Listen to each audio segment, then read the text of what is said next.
We're live with Gloomhaven. How you feeling today? Not too bad. I just constant tiredness. It's driving me crazy. Sorry to hear that. But yeah, and it is what it is. Falling asleep in the middle of the afternoon is not my normal scenario. Really, should see. Mary's on meds, because she has this business with her, being gone, With the thyroid, and right? yeah, thyroid is gone, and that's the controller. Right. And when her medication is off, and it happens over time, they have to adjust it. Right. She has a weird deal. It's like she's the 1 in a million case that they can't find anybody who has it exactly the same way she does. Right. Her numbers, one number, and I can't tell exactly what it is, but one number is typically up and one number is down. And when they adjust the medications, those kind of stabilize a little bit. In her case, she winds up with 2 numbers up. And they have to be very careful because they can't drive another one up higher. So there'll be times when they have to adjust her medication, and she'll come home and we'll have dinner, and we'll be getting ready to watch TV or something like that, and she'll be nodding off to sleep already. Right. Right. Yeah. That's crazy. All right. I have a code for you. Okay. Let me know when you're ready. Fire away. P as in Peter. V as in Victor. 4. M as in Mike. R as in Ralph. 8. H as in Henry. T as in Thomas. G as in George. 9. 9. We cannot do that. Drayton. 9. Yeah, 9.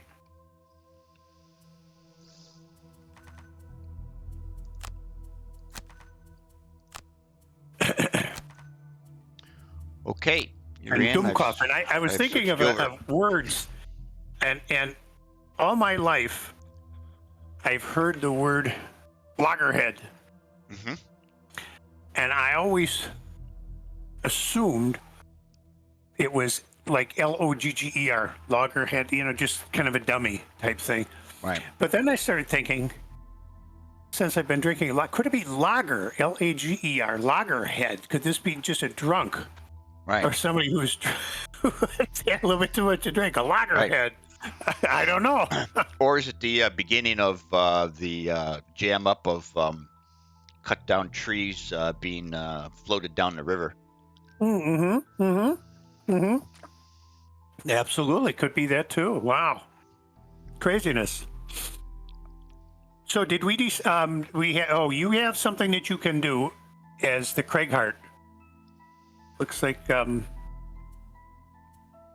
you get some cards. Yeah, you get to level up. Super. So you're going to be level 3. I do. Okay. That will help us. And I did not bring up that. Oh, I forgot to save those links. Darn it. Hold on a second here. I got so many things on this computer here. I have 3 screens, Mike. I need a 4th. I have to roll it over to my television screen. Sometime I'd be happy to have a 3rd. Yeah. Or a 2nd even. There are definitely times when I'm in the point at which I'm in Lost Ark now. I have to do special things in order to get the equipment, in order to get pieces I need to be able to buy the higher upgrades of equipment. I'm as high as I can get. Right. In my level, and I can't get any higher till I get this new equipment. So you have to go on these one particular battle, which requires 8 people. And I've done it a couple times now. You're dealing with monsters that have 1.5 billion to 2 billion hit points, Sure. which is like, you're cheering when they're down to 312 million. Right. And people are banging away. And this one particular scenario has a point in it at which this character pops out these little balls. There's 8 of them. 4 of them are kind of pinky red. 4 of them are kind of purpley blue.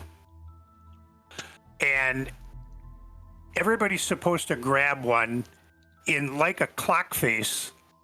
Say 1, 2, 3, 4, 5, 6, 7, 8 is your clock face. You're supposed to grab these and then attack in a certain manner.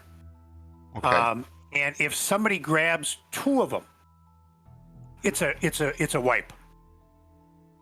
Everybody's dead. You have to go back and start over again. Wow. And that's brutal. I just learned it last week that how you had to do this. I found somebody who explained it, walks you through this kind of stuff. So I kind of have a handle on what's going on, but I played a couple times with people that aren't really sure. And all of a sudden they'll be standing next to 2 of them. You kind of have to position yourself on the board in such a way that you're not in somebody else's way as they're trying to get one, because it will spit them out like, a clock face with 8. And if you're off kilter, you can be standing where 2 of them are going to join, or 2 people run into each other, and then it's just a wipe. But last night I was trying to get into a game because I need a couple more of these particular components in order to get this second piece of equipment, and I could not for the life of me get anybody to take me. I think I logged on, or I attempted to get into 6 games and I got rejected on all 6. And I'm thinking, what's wrong with you, Mike? Wrong underwear or what? Right. But it's just odd. Sometimes, boom, the moment you click on, bang, they grab you. And other times it's like they must be looking for something very specific in terms of what capabilities, because apparently the person who's the group leader can actually look at you and see what all of these components that you have. Right. And so just last night I was off kilter. But at any rate, Craghart's moving to level 3.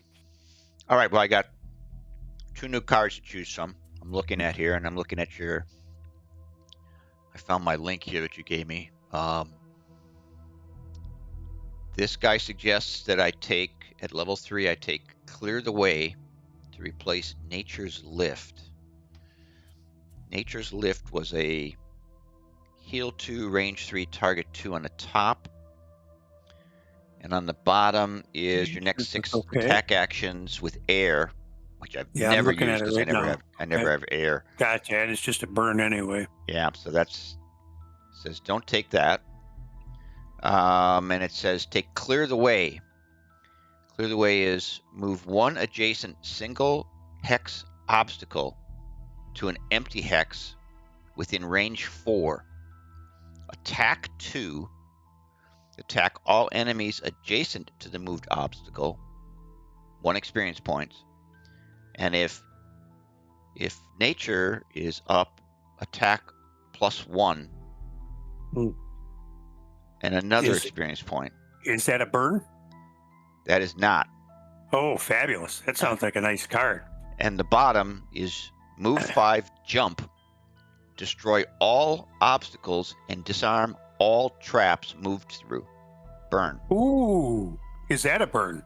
That is. Okay. Wow, but that could be handy at a critical point. Right. So if you've got traps in front of the door, or I think in the game that we're playing right now, there's guys are laying traps from time to time. So wow, cool. Right. So he says get rid of Nature's Lift. Clear the way. Yeah, nice. Okay. A single hex obstacle to an empty hex. Okay. Jeez, so that's Clear the Way. Okay, so I've got that done. Be sure that you add and remove 2, 4, 6, 8, 10, 11. It looks like you have 11 cards lit. 2, 4, 6, 8, 10, 11 cards. Is that 11 of 11? Okay, 11, cool. 11, okay. Okay, and now then I got a perk here. 1 perk available. Okay, and Sweet. again, his perk says replace the -1s with the +1s 3 times. We've talked about that. He says remove all 4 zeros. Then he says add the +2 muddle, take twice. Then he says add 1 minus 2. Add 1 minus 2. Add 1 -2 card and 2 +2 cards. What the hell does that mean? Add 1 minus 2. Why would I want a -2? That's I got to guess be a nice. I That's guess got the to be object is to take 1 bad for 2 goods. Oh, okay. So it adds 1 and gives 2. Ignore negative So effects you're for getting 3 scenarios. cards. 1 Yeah. negative. So you'd go to 2 -2s, but you'd go to 3 +2s. So here's the big thing. We've been hurt a lot by having negative effects in a scenario. Mm-hmm. Now, if you take the endurance, which is ignore negative effect items. Oh no, sorry, excuse me, resilience, ignore negative scenario effects. That is not an always useful scenario, because it would only help you when you've got a scenario where there's negative effects. Mm-hmm. So it could be 50-50 or 25-75. But boy, I tell you, I hate it when it says burn 3 cards or something at the beginning of the round. Yes. Or lose 3 hit points Right.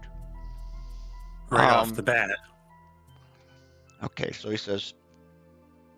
What other things have we had? Lose hit points, burn cards. Now, a negative scenario effect. We've had a couple of scenarios where when you start off the scenario, you start off with 3 discards. Yep.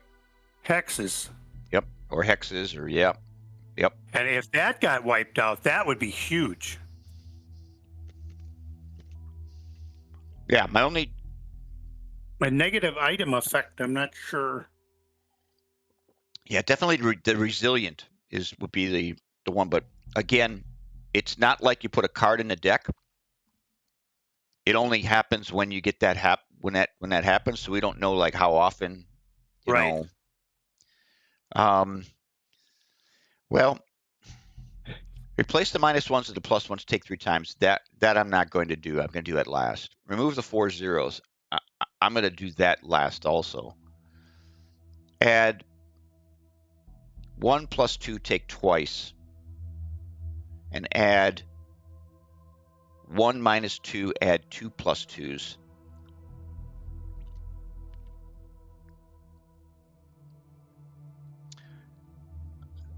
I think I got to either take the add +2 the second time, or the add 1 - 2 and 2 +2s.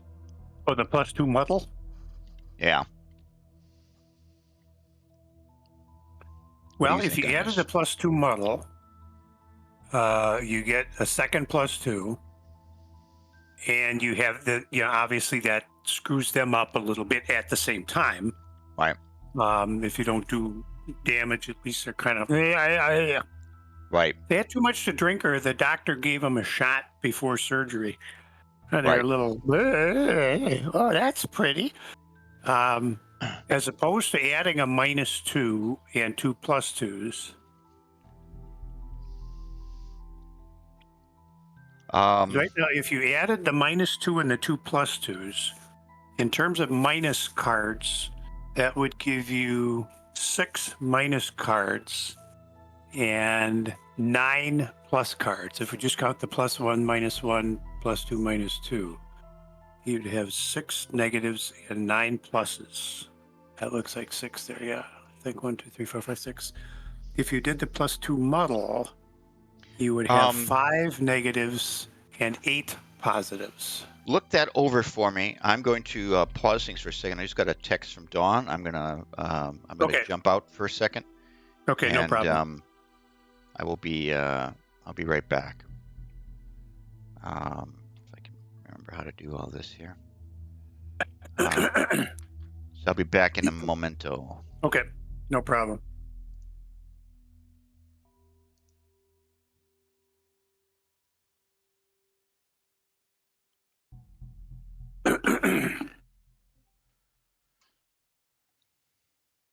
My Yeah, thoughts sorry. on this. Sorry about the delay there. Hey, that's all right. Life moves on whether we're playing games or not. Yeah.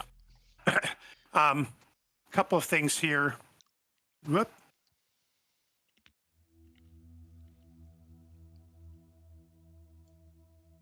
All right, let's go back to Gloomhaven. I guess Gloomhaven is running over here. Why did that go over there? All right. I'm focusing on primarily two ends. Adding the +2 muddle, Okay. which would then give you 6 +1s and 2 +2s, and one would have an extra advantage. You would still have 5 negatives, but you would be up to 8 positives. Right. Or add a -2 and add 2 +2s.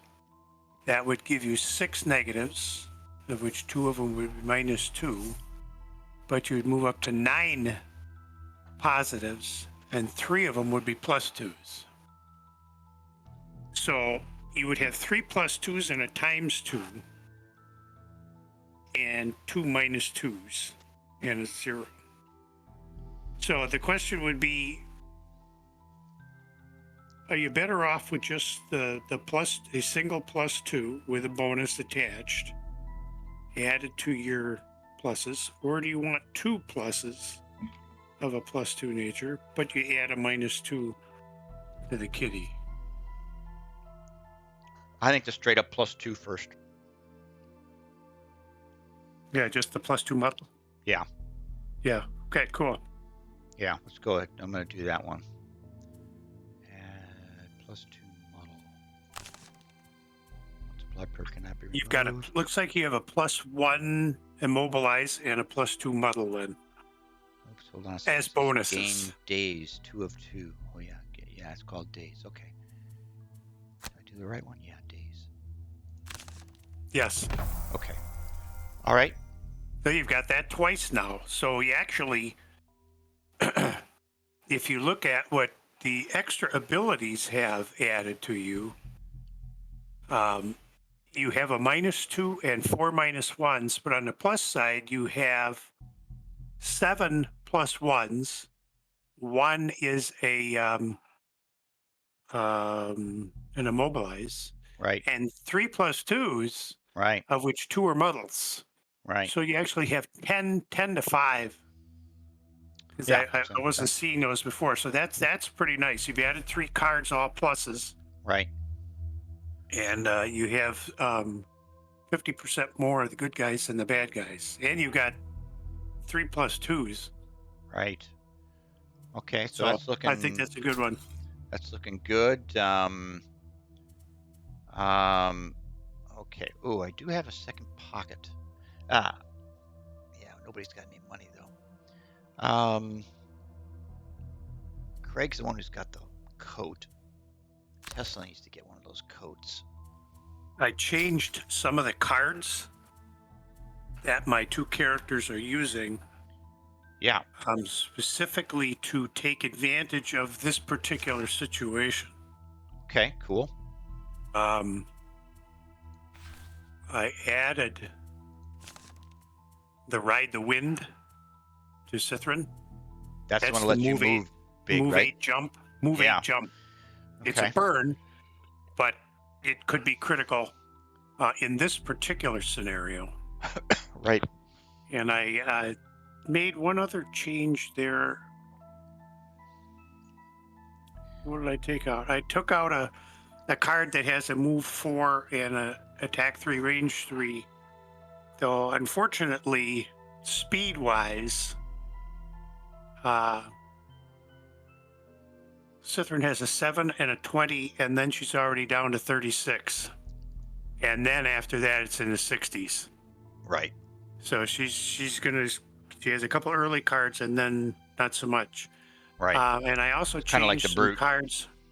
Kind of like the Craig Hart. Craig Hart doesn't have a lot of really quick cards. Yeah.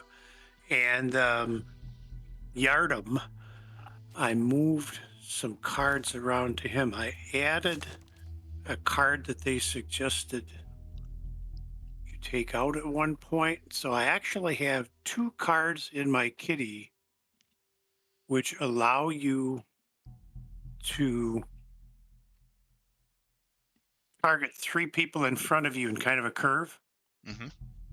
This particular one that I added back in is called Sweeping Blow. It's an attack 2 against the 3 guys, but on the bottom it's a move 3, push 1, target all adjacent enemies. Mm. So there's a move 3. I'm trying to get a little bit more move Right.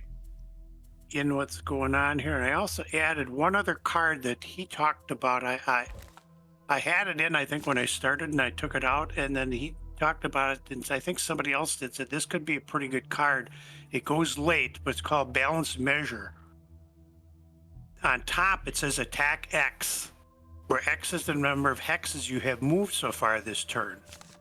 So if you had a move 4 or something like that, Right. it would be an Attack 4. Oh, The okay. bottom is Move X, where X is the amount of damage you've inflicted so far this turn.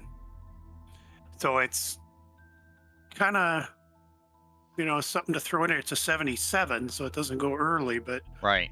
it might have an advantage somewhere along the line. And since we don't know exactly what's, how to play this, the one disadvantage I have with him is that his lowest card is a 27, and then he has a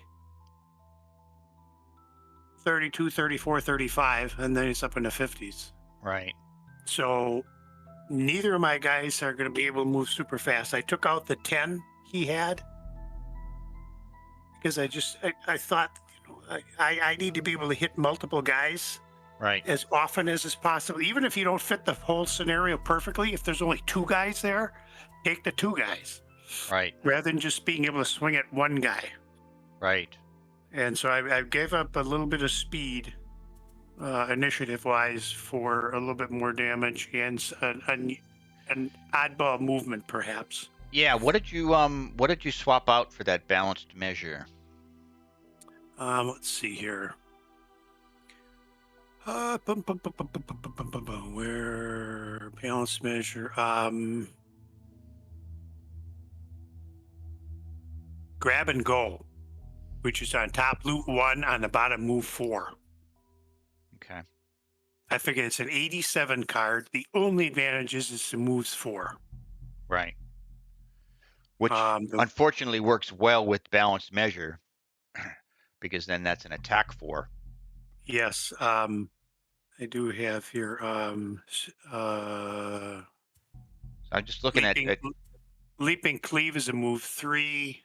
yeah. Overwhelming Assault is a move 3. So basically, it looks like Sweeping Bow is a move 3. yeah, and your skewer's got a move 6, but got burn. It's a burn on that one.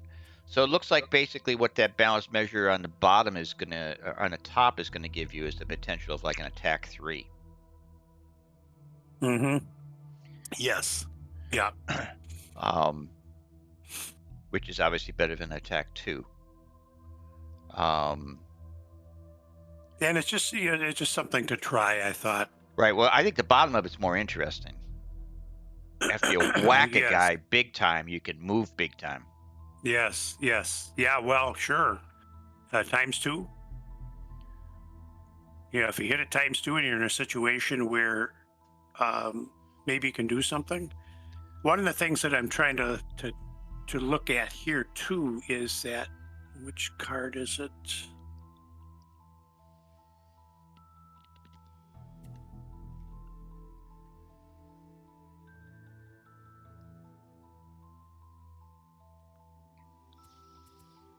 He's got a couple of move pushes.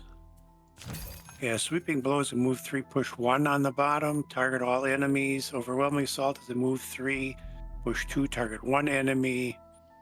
But there was one combination here that I thought was interesting.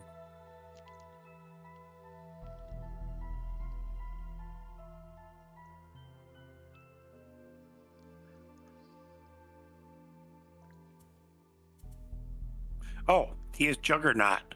Juggernaut is on the top, move 2, attack 2. So he could move around a guy slightly, attack him, and then move again, which is an additional, maybe a movement of 4, maybe 5. Right. Right. So that's all I got for the moment. Okay.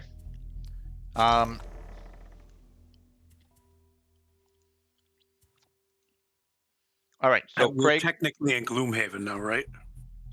yeah, we are in Gloomhaven, yes. So Craig, I believe, well, Tesla has got 14 gold, so he can afford to do the bless. Yeah, so can Cithrin and Yardum. They both have 10 gold. So I'm going to go ahead and bless the Tinkerer.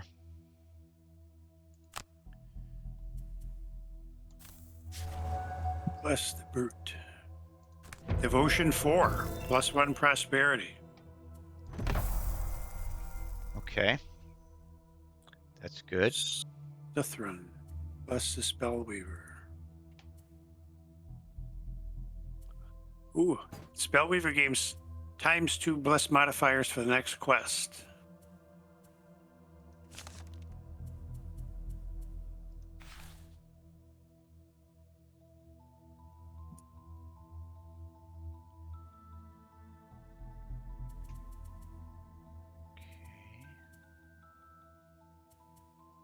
Okay, both of them are blessed. Okay, so everybody's blessed except for Craig.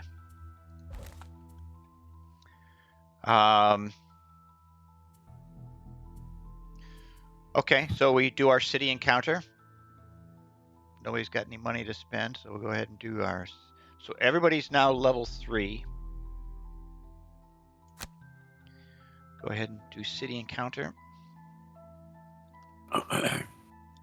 And one of the things that I was thinking about is we decided last time that it is to our advantage to go to the right. Correct? Past the flame guys to start. Yeah, because that door, when we killed that first of the last 2 guys, it opened both doors, so we could be either way, and I think it's better to run away from the melee guys and go into the flying dudes. Okay, cool. And we were closer to that. And let's see, what else was the issue? Oh, one other thing that I had was we have that bow. And the question being, when does it make the most sense to use it? Do we use it? Don't use it right off the bat. Okay. Yeah, I think late. Save it for late game. Okay. Yeah, I think we want it for that last room because those guys have like 5 shield. Or that one guy's got like a really big shield. Okay, relaxing for the evening at the Sleeping Lion. A shifty-looking man approaches you. Hand outstretched. In it are a pair of dice with crude marks scratched on them. Greetings, friends. You look like you could stand to liven things up a bit. Care for a quick game of bone dice with me? I'm sure we could make it interesting. His other hand pats a coin purse at his side. Play a game with the man. It may prove to be a good time. Refuse the game of dice. We pretty much have no money, so we can't lose a lot here. Yeah, I gather, unless they grab something here. We could lose an item, I suppose, but they can't steal a lot of money from us. I guess not. So I'd opt for play a game. Yeah. Play the game? You agree? Yep. You get in the game, but after a few rounds, your enthusiasm wanes as the man displays a streak of luck that can only be described as uncanny. You leave the table empty-handed, -5 gold each. Yeah, my guys didn't have any gold, so I think had like 4 gold. we had 0, 0, 0, and 4. So we're just So all I guess 0. we're all at 0 now. So I guess that's the best possibility of that one. We lost 4 right. points instead of 20. Could lose 20, lose 4 instead. All right. So Right. And the 4 isn't going to get you anything anywhere anyway. So Right. we just have to maybe land on a little bit of gold when we Bang up. Okay, if we complete this quest, we'll hit 10. Hey, we'll be 1/9 of the way through. This is round 2. Hopefully we will have learned something, and we will have some good throws at appropriate times. Right. And not 2 times zeros. Right. And the same double attack. Yeah, exactly. FYI, last week's game is up on YouTube. Okay, We cool. need to reference it. Okay, here we go. We're going into the Burning Mountain.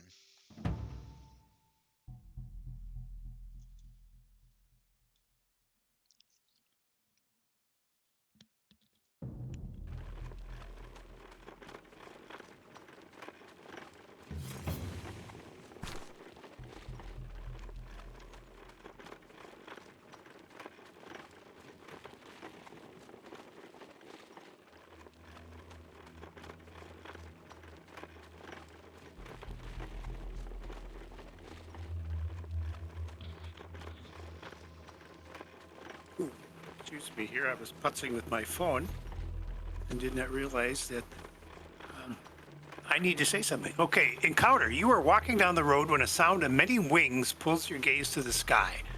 Above you, you see a large flock of red birds flying southward. At that height, you figure a well-aimed arrow could bring one of them down to make a nice meal. Shoot at the birds or let them pass undisturbed. Oh boy. I think if you shoot at them, they're going to attack. Right. I say let them pass. I'm in favor of letting them pass. What's the worst they can do? Shit on us? Right. The shot would be difficult and you prefer not to waste the arrow. You simply move on toward your destination, David. Good. So Move no on. detriments. That's good because we always, coming into this battle having, some minuses. That's not a good thing. Super duper.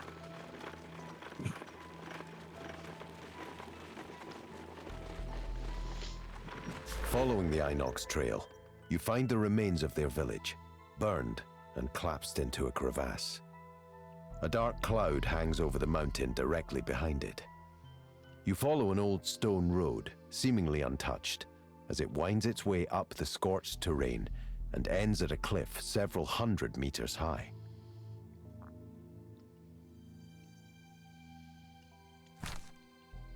You find a pair of great stone doors, warm to the touch and intricately carved into the side of the mountain. Once inside the doors, you see pools of liquid flame illuminating the room beyond in an eerie red glow. Charred corpses of Savas are scattered everywhere. The earth shakes violently, and a number of demons turn their gaze toward you. I mean, we are important people. Yeah. Okay, battle goals. All right, let's see what we got. Yard them first. All right. Interesting. Well, Craig's got 2 that are not all that. Well, one was possible. Workhorse run is not happening. Objective: gain 13 or more experience points during a scenario to receive 1 perk. That's not happening. Die hard. Never allow your current hit point value to drop below half your maximum hit points, rounded up during a scenario. 1 perk point. That's probably not happening either, but that's the easier of the 2. Well, I made my choices. I'm set to go.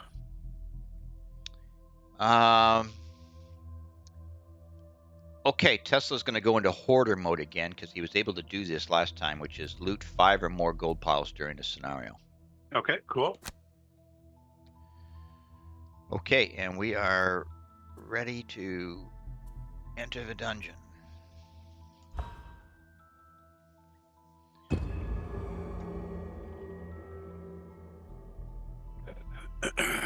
So I recall there were 3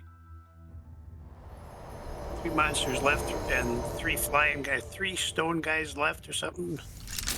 Okay, yeah. That's it. There's 3 of those characters left and the 3 flying guys right. And the key guys for opening doors are the guy with 13 and the guy with 3 and 4 shields. Right. Okay, And so when we played this last time, I used the blockers here. yes. Okay, so now positioning. How did we position ourselves? Did you move the Tinker closer to the key? Tinker further down the line towards the flying creatures to the right, and Sithrin we had over there too, I think. Yeah, And then we stepped the brute either to where the Tinker is or in front of the Tinker. It had to do with where you needed to be in order to drop your stones, I think. Right. So I'll throw a Tinker all the way to the right. Okay. And I probably should take Sithrin and move her between the Tinker and the Cragheart. That makes sense? Yeah. Feel like so. All right. So Okay. So now if I'm standing where the brute, if Craig is standing where the brute is, okay. I can block there and there. Okay. Basically giving the enemies only a path through here or a path through here. But it forces them to have to move a little. Unfortunately, if we could move one more square, if we could move one more square right, I could totally block them, but can we? Or are we restricted to those 6 squares? no, we're restricted to those highlighted. 6 highlighted squares. Okay. Now, one of the things that we didn't know last time or didn't pay attention to last time is that the guy with 13 we got to take out to open that door on the right. Or I shouldn't say that. The first one that we take out will open the door on the left. The second one that we take out opens the door on the right. So we got to take those 2 guys out. Right. Yeah. And I think the idea of putting the blocker up was just to give us a scenario where it made it harder for them to get around and yes, and melee us, because the flying guys can already, right, multiple melee us or multiple attack us. So let's swap the Cragheart and the Brute's position and put the Cragheart where the Brute is. So that gives me some opportunities, which are either. So I think the thing is potentially here is to do this, is to put the blockers here and here. Okay. That means the only way through is where that guy is standing right there. Okay, gotcha. And so that is Avalanche. Bottom of Avalanche. Create 2 single hex obstacles in empty hexes adjacent to you. And now I have this new thing called Clear the Way. Move 1 adjacent single hex obstacle to an empty hex within range 4. Which means I can move an obstacle around. Once I lay an obstacle, then I can move it. Which is interesting possibility. Yes, indeed. So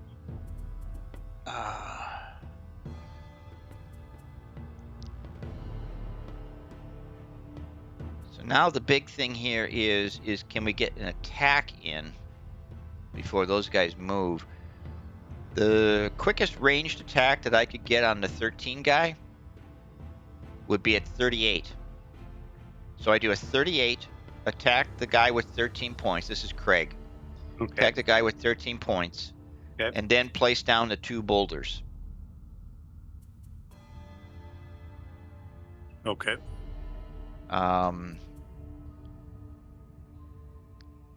And yeah, that's an attack 2, range 5 at 38. I think that's the best play for me. So 30 Earth and Clod and Avalanche for Craig.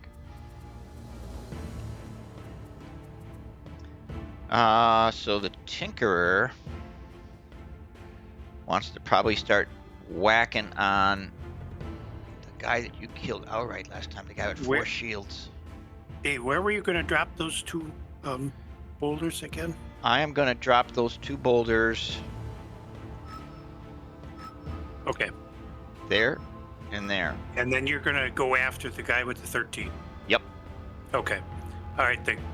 The brute, if I step forward in front of you, the Craighard, I get an attack. Yes, I get an attack on both of those guys with two different cards. Which one would I want to use?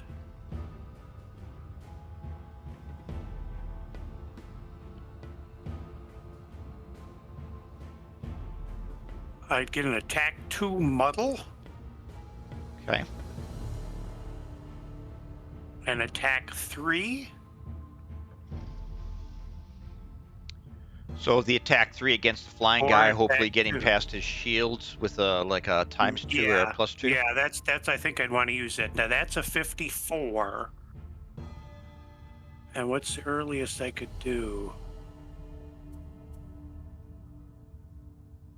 27 is the earliest I can go.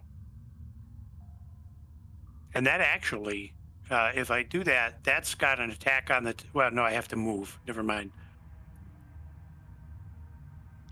A 32. I could probably go 32. And then use that leaping cleave. So I have a 32. I would step 1 forward and I would attack 3 on both of those guys. Okay.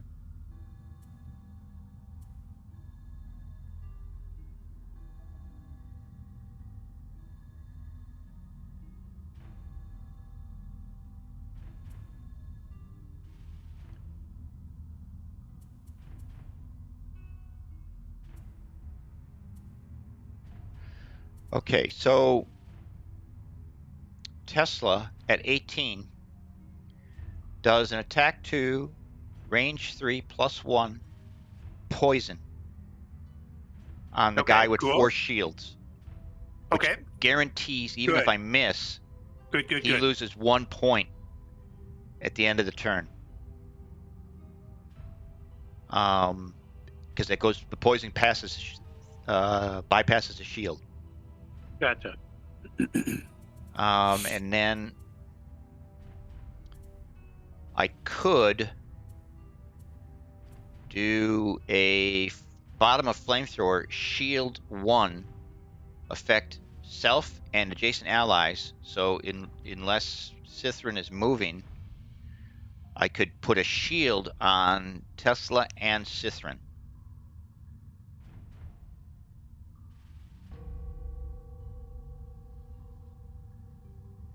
Okay.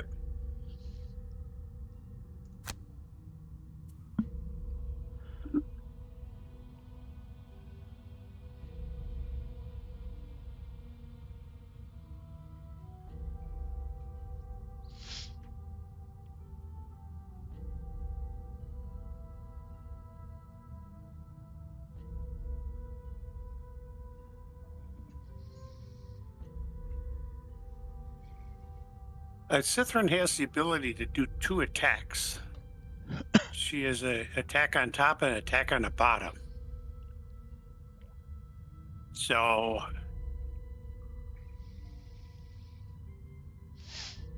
she would be able to attack the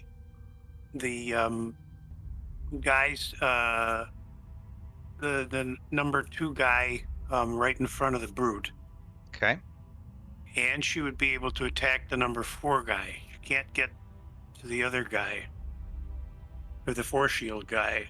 Okay. She would have, she could go as early as 7. Attack 2, range 3, attack 2, range 3, attack 2, range 2. Okay, now there is an interesting So thing. she I don't can know if attack the it's same guy twice also. okay. Now I just noticed. I don't know if this is this is what's gonna happen after cards are drawn, but the elite flame demon with the 4 shields Mm-hmm. has got retaliate on range 2. Gotcha. Okay. So when Tesla attacks him, he's gonna retaliate me. Yeah. But if you attack him, you will not get the retaliate because you're 3 away from him. Okay. Okay. So then I would want to have a range 3 attack. So I'm thinking maybe Tesla moves instead of doing the Okay, that's shield. attack 3. So flame strike's an attack 3, range 3. There's no wound right now because there's no fire up.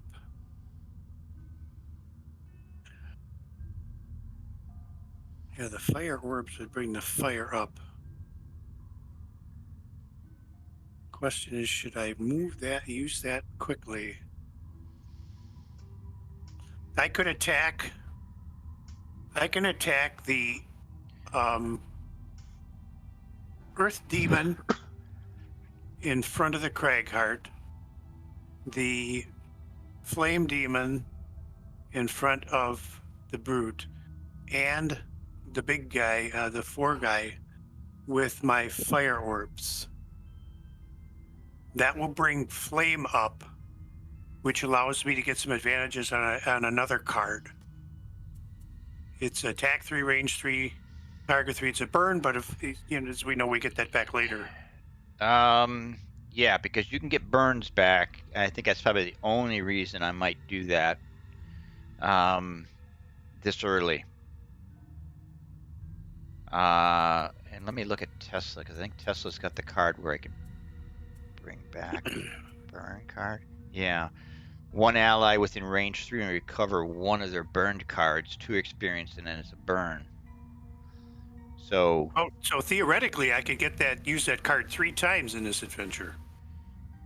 Theoretically, yeah. If I use that, if I burn stamina booster on you at some point, you can get 1 burn card back. Okay, cool. That would be my inclination to use fire orbs, because I don't have to move. I can Right. hit 3 guys with it. And then what's our percentage chance of getting through the shields on those guys? Attack 3, so you're gonna get past the shield on the 3 guy. The 1 guy for sure. Yeah, the other 2 are maybes. But I do get a second. I can attack a guy. If I start with a 36, I get an attack 2, range 2 on the bottom, which means I can either attack the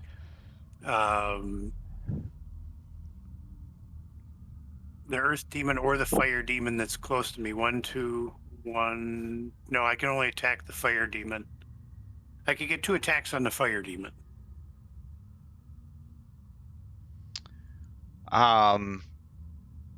Fire Demon with 3 shields, or the Fire Demon Elite with 4? With 3, the closest one to me.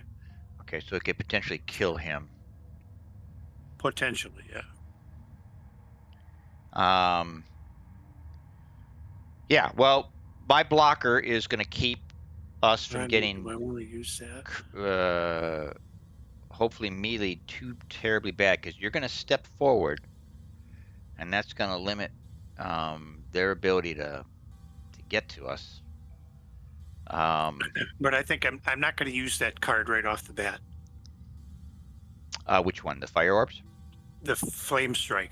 If I use the fire orbs, it's going to bring fire up, and the flame strike allows me to add damage to the fire orbs. Allow me to add damage to the flame strike. Makes it a much more challenging card, and that would give me 2 attacks off that card. Right. But 2 attacks again the next time. Right.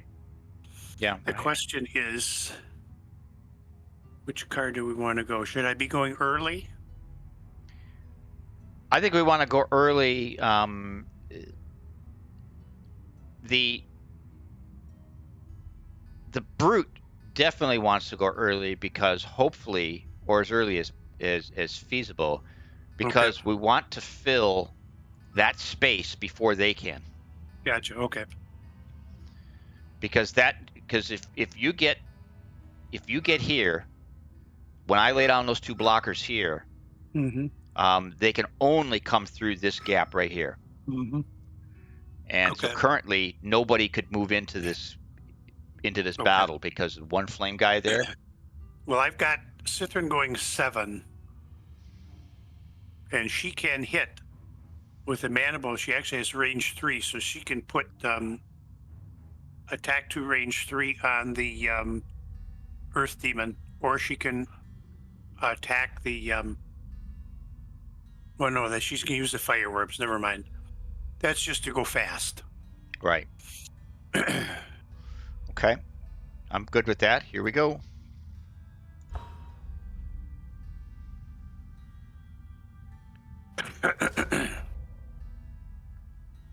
All adjacent enemies suffer 2 damage. Move 3.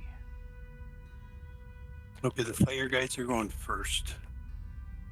Move 2, attack 3. Move 1, attack 2. And they're gonna bring shit up. They're gonna bring up elements. Okay. Spellweaver. All right. So. Oh, let's hope that guy doesn't move. Hopefully that fire demon does not move forward into that spot that the brute wanted to go into.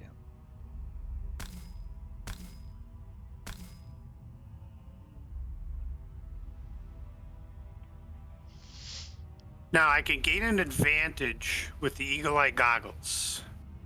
Not going to use the bow, but I could gain an advantage with the Eagle Eye Goggles. Is it worth it or not?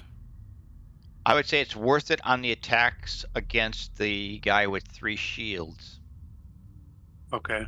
Potentially. Because I mean, all 3 of them. I'm going to get it on the entire attack. Well, all maybe 3. maybe you might want to hold off on that to use that against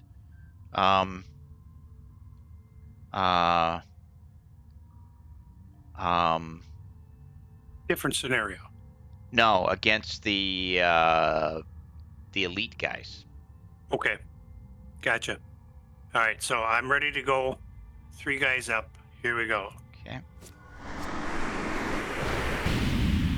Times 2. Times 2. Nice. Plus 1.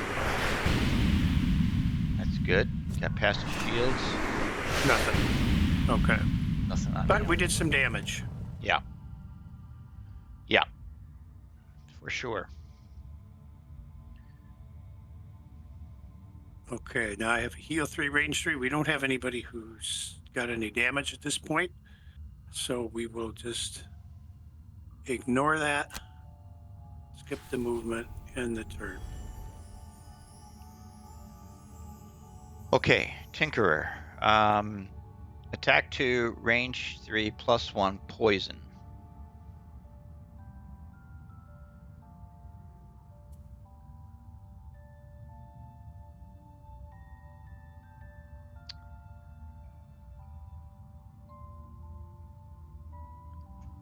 Yeah, let's get the poison on this guy. You going after the big guy? Yeah. Yeah, because it's 4 shields. That's one thing we know that can do damage to him even if we're having trouble hitting him. And I am going to do the Eagle Eye Goggles. Okay.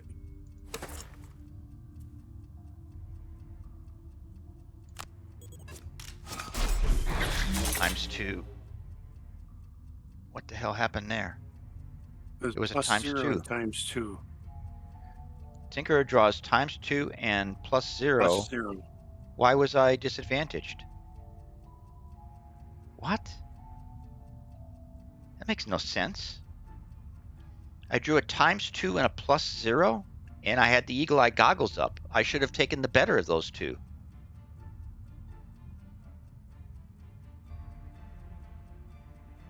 Two times 2. Oh, minus 4 for the shield. Oh, criminy. But he is poisoned.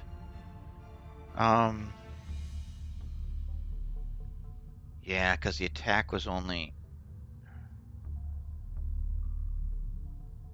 The attack is 2, so I actually did 4 points, but that doesn't get past his shield.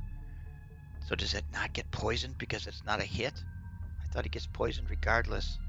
Oh boy, that did not turn out good. Well, I can't burn a card this early, so I gotta take the damage.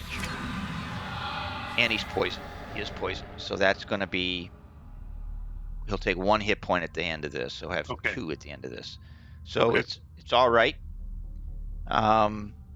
You know, I pulled the best card I could possibly pull at that point, but it's still not enough to get past his shield because the attack wasn't big enough.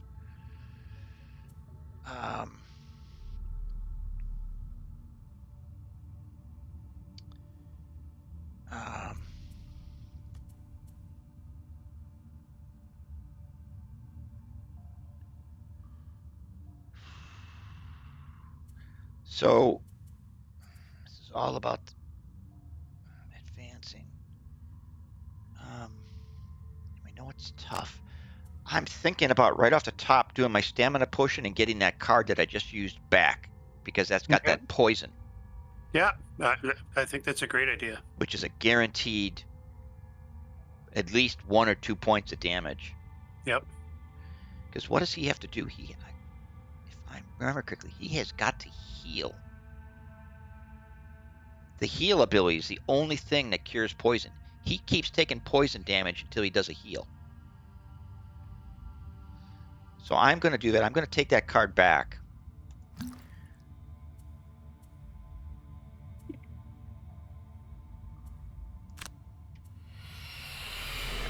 Toxic Bolt back. Yep, I like it. Okay, and then Shield. Oh, that'd be nice. That's not a burner, just you do that instead of moving, right? Right. Cool. So the 2 people who have the fewest hit points, they get to take advantage of that. Nice.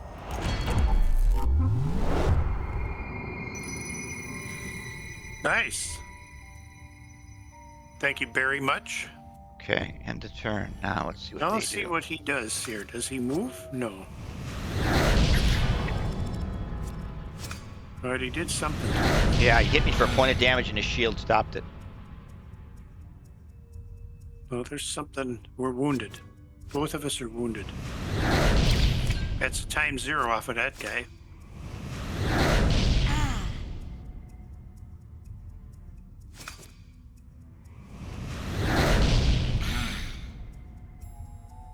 Yeah, so their wound is equivalent to our poison. Wow, these guys are really whacking us here. Okay, so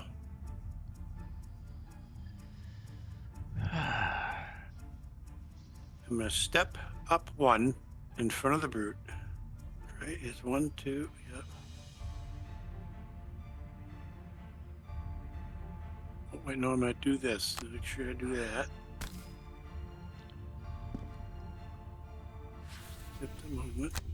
Attack these 2 clowns. Remember to rotate. Why can't I know? Oh, You gotta rotate. around with that again, huh? Yeah, you gotta use the comma and the period before you go to the next step.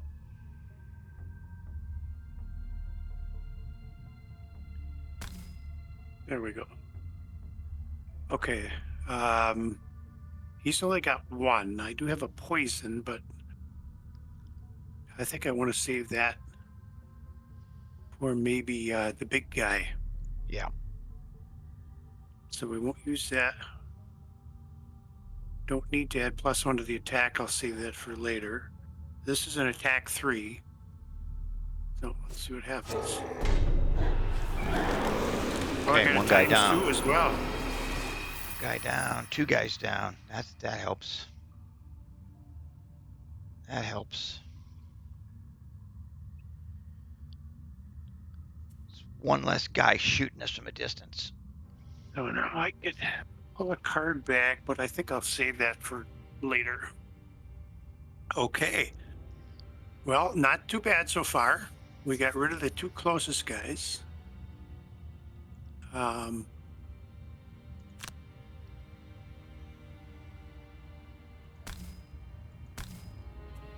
That looks good, Dave. Nice. Okay. I like it. It will always, even as we get later in the game, it will make a difference for sure. Yeah. Because it keeps forcing people to change their pattern.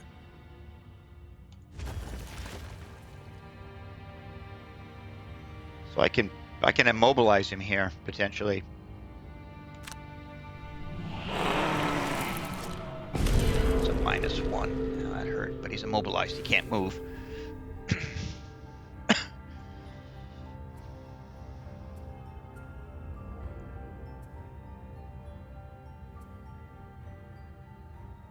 Okay, go hand that there.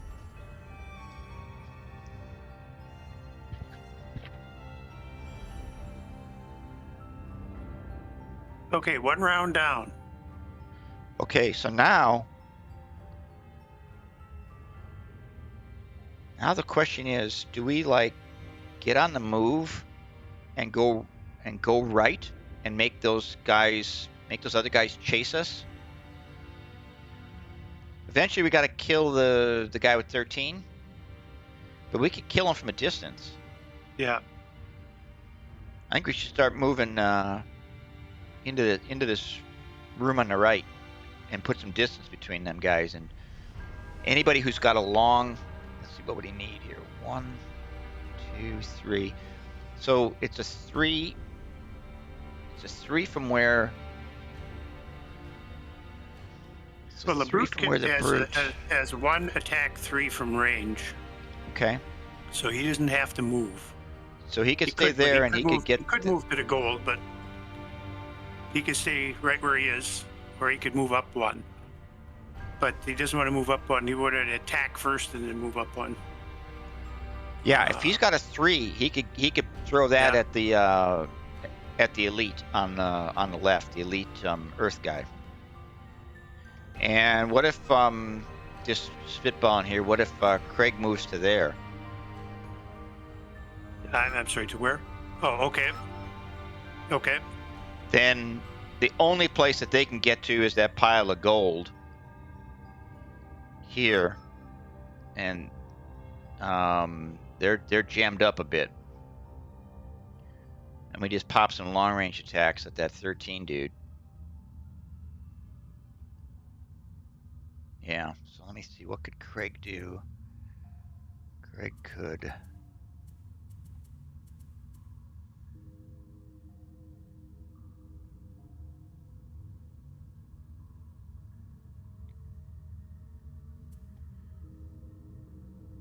Craig could go here. And then maybe.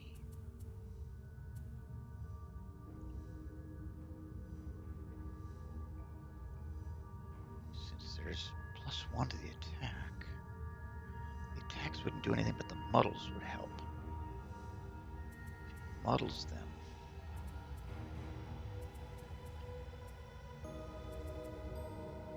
Muddle.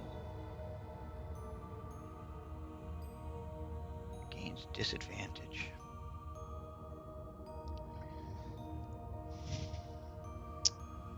I'm thinking possibly of moving Craig to here. Okay. Then doing an attack that can never hit. It just can't get past their shields. Here and here. Okay. But muddle them. Oh, cool. To put them at disadvantage. Sure, I like it. On what? It would be.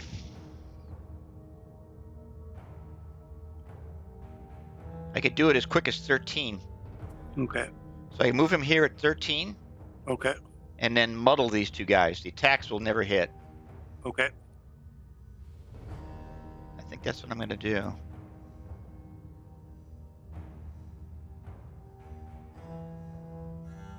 Just do a standard move and not the burn. So and then Dirt Tornado.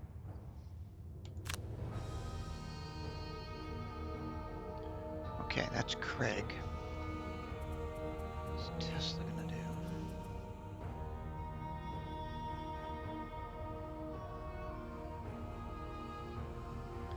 Okay, so both I think Tesla, boy.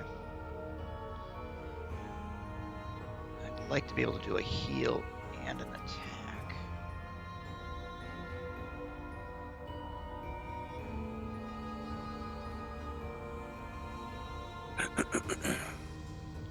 I think maybe Tesla does a big attack. Attack 4, range 3. Multiple enemies going at the two flame guys. Okay. I can attack. I've got Spellweaver going at 20, and she is in a position to attack either of the two flying guys. Okay. Depending upon what happens with the other stuff, because she'll be going after. The brute doesn't go till 27. And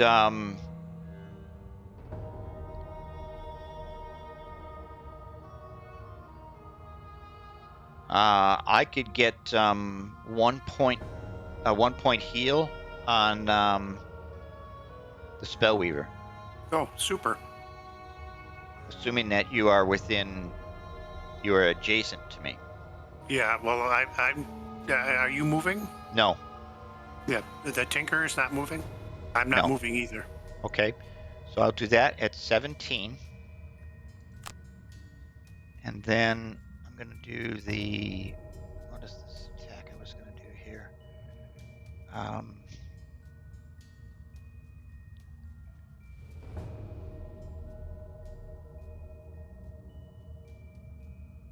And then I think I do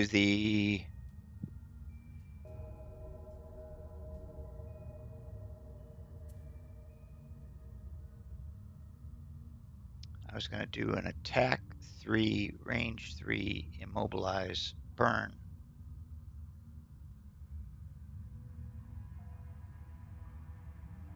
I need a plus card.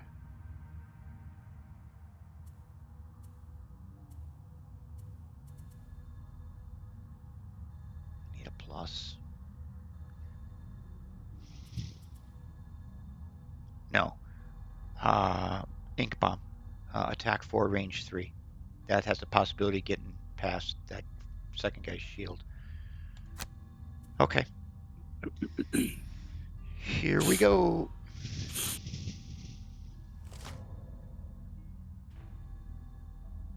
All adjacent enemies suffer 2, move 3. Move 2, attack 2, move 3, attack 3. Okay. We're all going, and then they're all going. Craighart. Okay. Craighart is going to You gonna jump over the top of me? right. Jump high, man. Jump high. I'm up there at 8 foot. He is going to move 2. And then he's going to whack these guys and make sure that none of us are in the circle of confusion. Okay, that keeps us out of it. And then I'm going to burn Consume Earth to get a plus to that attack.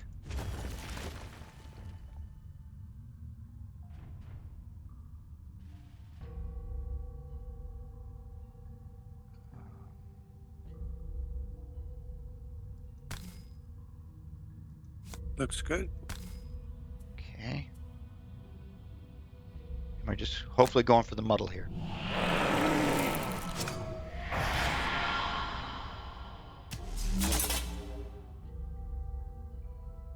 And are they muddled? Why aren't they muddled? Oh, here we go. I gotta take my damage.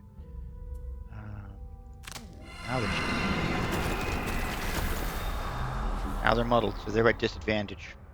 Excellent.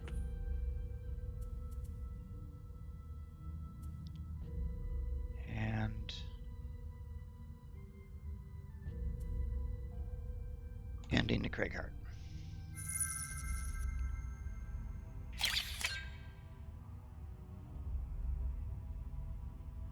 Where did that just come from? I just took a point of damage. We had this happen when you said that you were like losing hit points. I just took a point of damage. Yeah, we're both wounded. Or wounded, that's what it is. That's what it is. We Both didn't wounded. notice that last time. We're wounded.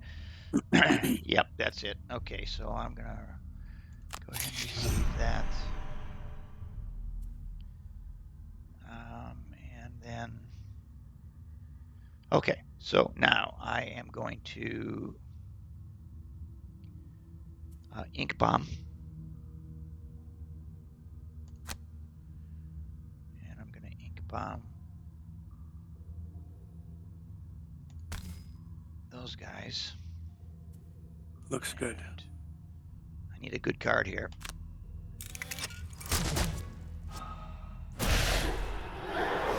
One guy's dead, and one guy's down to one. Took 1 point of damage. Oh, Okay.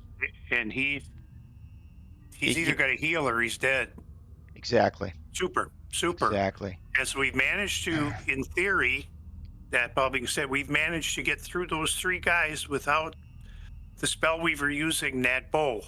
Right. I'm going to take the 2 points of damage, and then I'm going to heal adjacent. Heal you for a point. Oh, sorry, I got to skip my movement. And then heal you for a point. Okay, so I took a lot of damage, but it could be worse.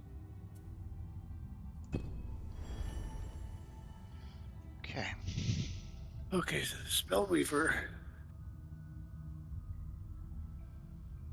has the attack to range 3. She's going to get attack 3.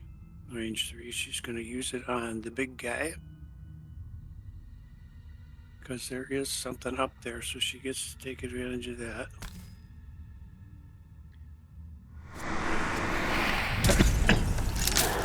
There we go. Okay, so that worked. So now, should she move? Yeah, now we just got to kill the guy with 12 and get through that other door. I think what I'm going to do with the Spellweaver is perhaps move her closer to the left 1 step. Yeah. So let's actually examine this. She's got ranged stuff. Okay. So we know what happened last time, right? And we went right, and we know that we can get to where we want to go right. Mm-hmm. But let's examine what happens if we were to go left. We got to battle through all these dudes, right? The question is that too taxing on cards? I think it's probably too taxing on cards, but when we kill the guy with 12, this door on the right opens up. Yep. And there's 3 more dudes in there. Yep.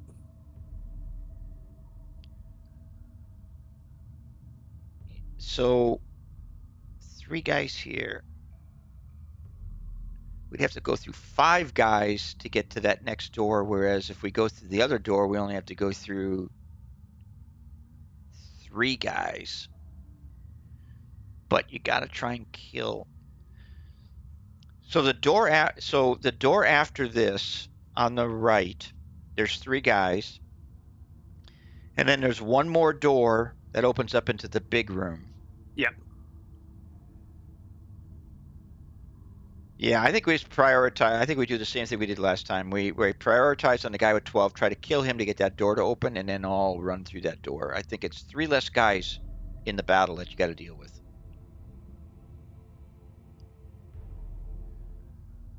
Otherwise, you got to take out 3 more guys to get to the... Well, 2 more guys, I guess. 1 more guy? I have to get a spreadsheet to figure the odds on that.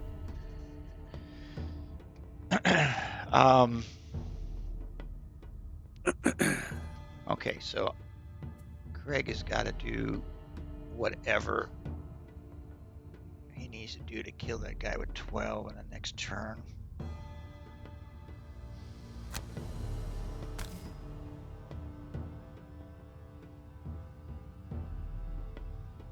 Minor power potion. He's got an attack 3, range 3. We want to try and beat this guy as fast as possible, right? Yeah, the only guy we need to pound on is the guy with 12. Yeah. All right, so I got a point out of that.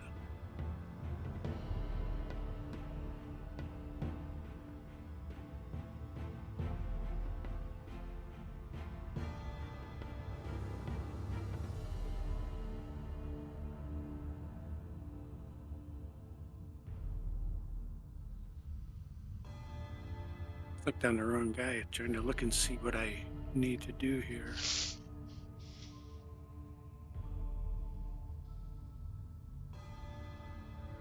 Let's bring that attack 3, range 3 back.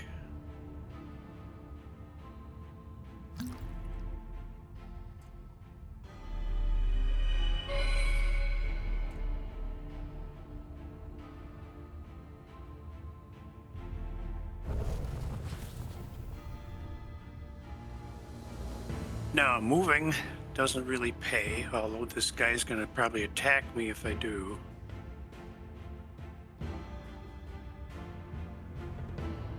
That's all right. I'm going to stay where I am because I can get the other guy. He can move forward 1, but I can still attack him with a bow. Right. So we can get some damage in on the next turn. So move 2. We're not going to do any movement. End the turn. That's perfect. Oh, well, that made it easier. That's a good thing. Because now he's the head of the class here. Yeah, I mean, we couldn't ask for more. He puts himself right where we got to get at him.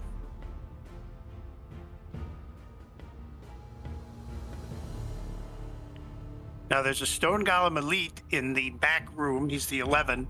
We got to take him down, too. No. Eventually. No, we don't. No, we don't. We don't. We didn't deal with those guys at all. We killed the guys in the other room.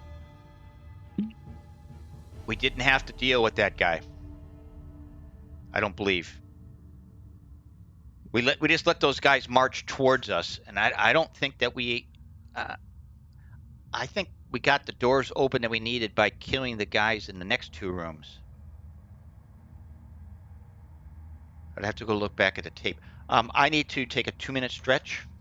Oh, okay. I'll get up and do the same thing. And then I'll be right back. All right. Which will get both of those guys for an attack 3. And since he's using spare dagger, the bottom is also an attack 2. Okay.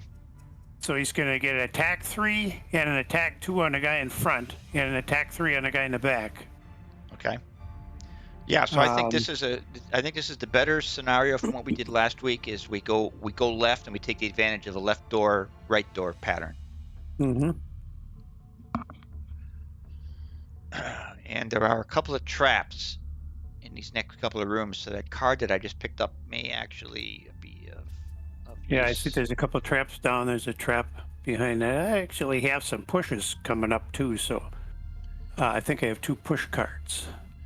I see 3 traps at the moment, and 4 traps in the back room, and 1 in this other room. So I got that one set up. So then for her,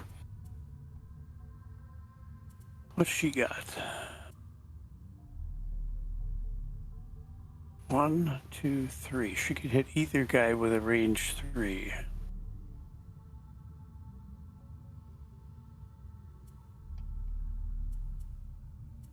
Heals. How many?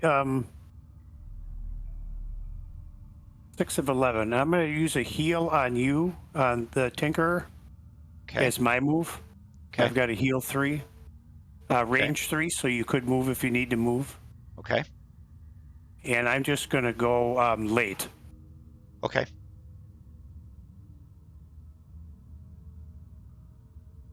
And then she'll have to do a rest on her next turn. Okay. So she gets some good hits on those two guys in the doorway. What and do if you keep in mind, if you can get, how fast you want to burn a card, but let's keep in mind that if I can get that fire orb back from a card that you've got, I can use it 3 times as opposed to twice. And that'll be valuable in the final room. And so you've already used Fire Orb? I've used it 1 time. Yeah, it's in the burn pile now. Okay, so I'm standing next to you right now, which is a prerequisite of this. I got to be within a certain range. Let me look and see what this is here. 1 ally within range 3 and recover 1 of their burn cards. So I could use that card. And you don't have to do it now. Well, but so, I mean, yeah, but you got to be in a situation where I'm close enough to be able to do it to you. Yeah. And if I did it now, I'm not going to really have 1, 2. I might have a ranged attack. Stamina boosters to the bottom. If I have a ranged attack. Attack 2, range 3. Attack 2, range 3, target 2. Attack 2, range 3, 1, 2, 3. Okay, I get that, dude. Okay, so I could get a ranged attack and then use the bottom card and give you your card back. Cool. So why don't Because I probably want to use it on the 3 guys in that room. Yeah. Because they've got some shields, but we're not looking at 3s and 4s. Right. They've got 1 and a 2. Okay, so cool. If I were to go with... And you're putting up the 2 stones has meant that anybody coming from behind, once we kill this guy, they're going to have the same problem that they've got to all go through a single file. Right. Attack 2, range 3, +1, poison. Attack 2, range 3. Yeah, so that's what I do. I would do the poison on that guy. So I go Toxic Bolt at 18. Stamina booster. 1 ally within range 3 recovers 1 of their burn cards. That's Tesla. Okay. Craig. What's Craig doing? 1, 2, 3. Craig would like to... I don't want everybody to attack the guy with 8 and then have some leftover attacks. Mm-hmm. Tesla's going to attack the guy with 8. He's Okay. going to attack him with attack 2, range 3, +1, poison. Okay, cool. So I'm thinking that Craig should attempt to attack the guy with 9 standing behind him. Okay. Because And I'm he assuming... may be... Now the brute is going at 27. He's going to get attacks on both guys and 2 attacks on the lead guy. Okay. So after Tesla goes, it's possible that the Craig Hart may be able to move in. Right. So I could And attack. have some move. So let me see. Depending upon when everybody goes. So I could go massive boulder. The Craig Hart could use some hit points too. So you must be up to 14 now, right? Yes. Yeah, you're up to 14 too. Okay. So I could go massive boulder, attack 3, range 3, and do it on the guy in the back.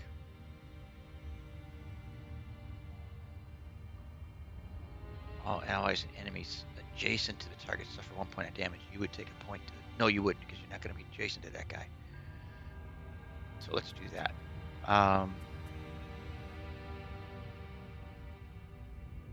Rumbling advance, massive boulder. Okay. Here we go. Let's see what we got going on. Move. That elite demon's got an attack 5 card. Nice. Attack 1, range 3, pull and immobilize. Range 3, pull and immobilize. And an attack 4. But Earth Demon Elite has an attack 5. Yes, he does. Well, let's take him out.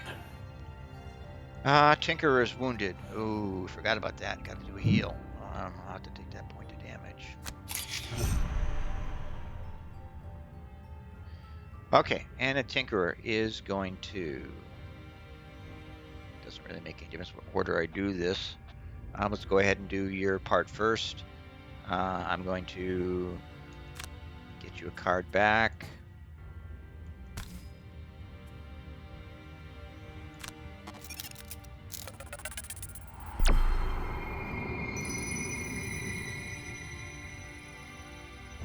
Well, that's really nice. Something to keep in mind for the future. To be able to use that card 3 times in an adventure, Yeah. that's some potentially serious damage Yeah. to multiple characters at range. That's Thank for you. sure. Oh, this is a +1. I could actually hit the guy in the back. Yeah, you got range 4 poison. Do I want the poison? I think you're going to kill the guy in front of you pretty quickly. I'm going to put the poison on the guy in the back. Okay. And they are... Oh, I see. Never mind. That's just an indication of what's going to happen. Okay. Oh, There we go. oh, jeez. This could be really sweet. That's for sure. Okay, so the first thing that we're going to do here is I've got a skewer.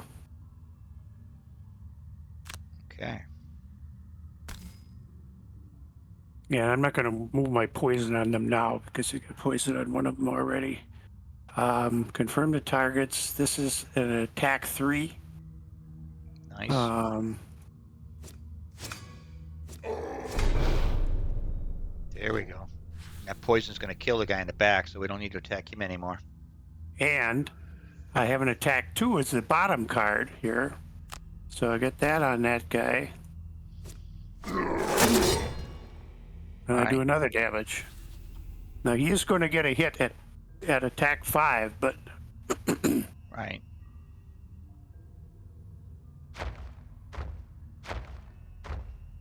all right, he took 3 moves. The elite came first. Good. The elite is the first one up.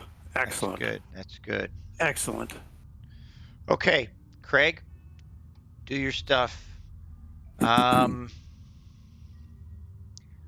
going to put it on the, I'm going to switch it now, and Craig is going to attack the guy in the front because the guy in the back is going to be dead. He's got poison on Gotcha. him. Okay. The problem with this attack 3, range 3, if I do it on a guy in the front, I'm going to put a point of damage on you. It's all right. Not worried about it. I got 14. And I got a 3-pack event for eventual use. Well, the other thing, too, is here to think about this. If you think that you can kill that guy, what do you think the odds are of you killing the elite guy with the Spellweaver? I think 0 because I have no attack up. Okay. Because I'm thinking I could swap off of an attack and go to a heal. I've got a heal set up for the Spellweaver. To heal. For the Tinker. So you're going to heal a Tinkerer. Yeah. If I got a plus bypass... 3 set up for the Tinker. That will stop that'll stop me from taking more damage. Okay, yeah, I was gonna think maybe we could get this heal in here, but no, I need to attack that guy. Unfortunately, the brute's gonna take a point of damage. That's all right. That's not a problem at 14. I can live with that. Let's just take him out.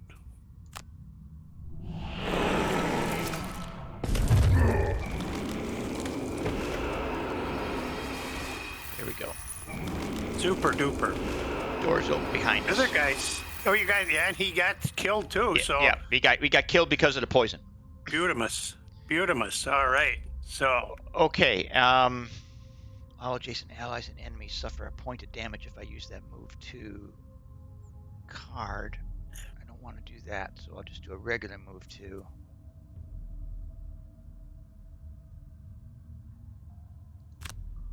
yeah, just move to the pile of gold with the red rock on it. Perfect. It'll get you a couple gold. I think you got 4 gold, so that's nice.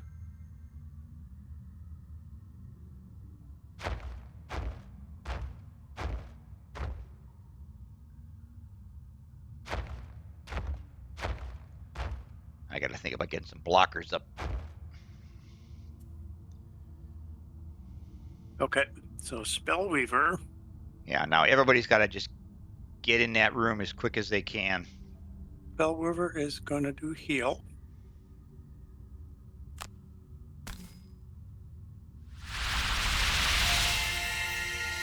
You? And, oh, look at this. Move 4. 1, 2, 3, 4. If you can move off to the side, move off to the side to leave a path clear for the other. Yeah.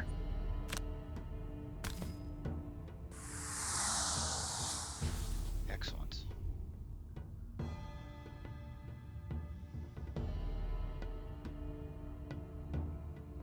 Do I want to pick up a discarded card? No, I got to do something anyway. So she has to take a short. She will have to take a short rest.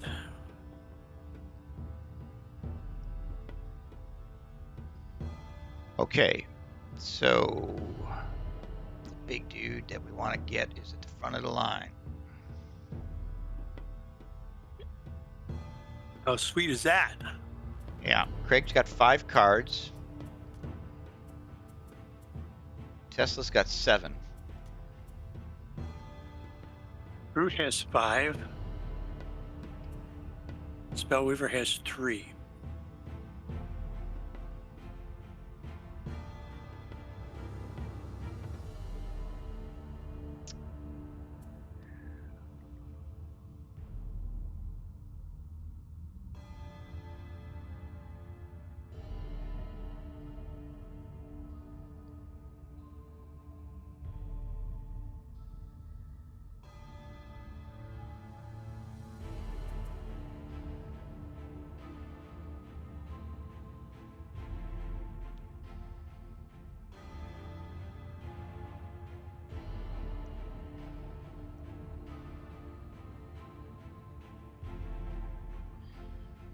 Oh boy. Okay, check this out, Mike. Yep. If Craig moves here, Yep. Mm-hmm. I can play Clear the Way, move 1 adjacent single hex obstacle to an empty hex within range 4. Okay. I pick up one of these obstacles I've already placed, Gotcha. Ooh. Yes. and I yes, stick the it one right there. And then when I stick it right there, all target all enemies adjacent to the moved obstacle with an attack 2. Oh, nice. Yeah, I like it. So I take is the one in the back. Because if they want to go, they can either go through the gold pile or they have to go around that thing to the back. As opposed to taking the one in the front, which gives them two squares in a row. Okay, lost you. Not quite following. If you're going to pick up an obstacle, pick up the obstacle in the back, closest to the screen, to the front edge of the screen. Yeah. And throw it. That way that other obstacle is right in the middle of the 3. Right. So they got to go around it one way or the other. Okay, Right. That would be cool. Yeah, that'd be really cool. Is that a burn? It is not. Oh, fabulous. Fabulous, and then some. Okay, so biggest issue here is it happens at 43. It's the quickest I can do it. And then I just need a move. I just need to do a move here.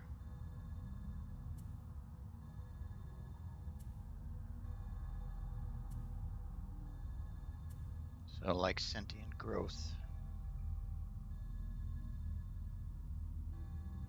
Yeah, okay. So Craig's gonna move here. Okay. Grab. Oh, am I adjacent to that? I'm not adjacent to it there. Hold on a second. I gotta spin my camera around. I gotta see where I'm adjacent. You'd have to move right behind Tesla, right behind Sithar. Okay, so I gotta be there. Sithar. And am I still 4? 1, 2, 3. Yeah, I'm still 1, 4. 2, 3, Okay. 4. Yeah, you'd Okay, be so I within gotta. 4. I move him here. I pick up that rock, and I put it next to the door. Now I can't quite see, and then I put it there. And then that dude's gonna take some damage. Plus, we're gonna have kind of blocked the door. And there's only gonna be one way in, and the only way through is gonna be here because there's a trap sitting there. Okay. Yeah. You have to be adjacent to it. Yeah, I gotta be adjacent to the thing I'm gonna move. And then you can move it 4. Yeah. 1, 2, 3, 4. Perfect. Yeah. Perfect. Yeah, that works. Okay. So Tesla's got to get the hell out of here because he's in this room. He needs something that gives him a big move, like my crank bow move 4. 1, 2, 3, 4. I could get to the door. 1, 2, 3. 1, 2, 3. I could get to the door as long as I move after Craig has moved. And when is Craig moving? 43. So I got to go after 43. So crank bow at 66. I don't think I need to move any faster than 66. Crank bow, that gives me to move 4. Then I'm in the doorway. 1, 2, 3. What do I got for ranged attacks?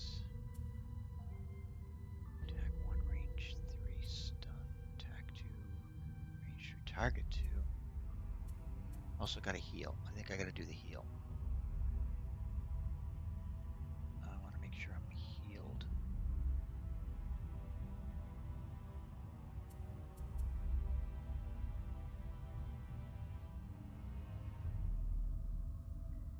So I can do heal 3. That would give me up. Be in good shape going into the next room. I think that's what I'll do. Yep. Okay. Tesla's going to move forward. Hopefully he's going to get to the doorway, and then he's going to heal himself.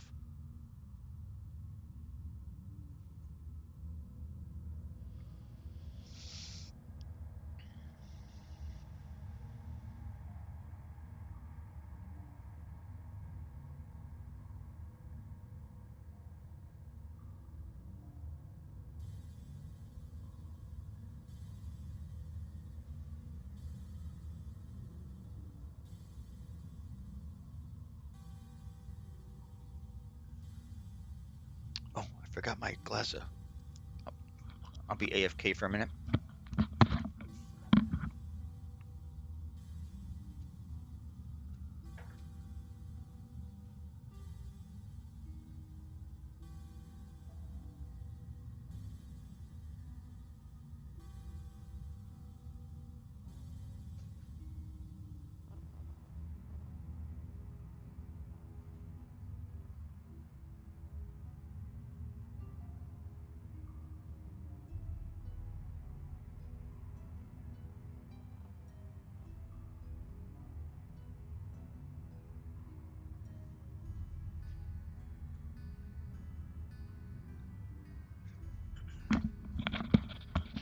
Okay, I'm back. All right.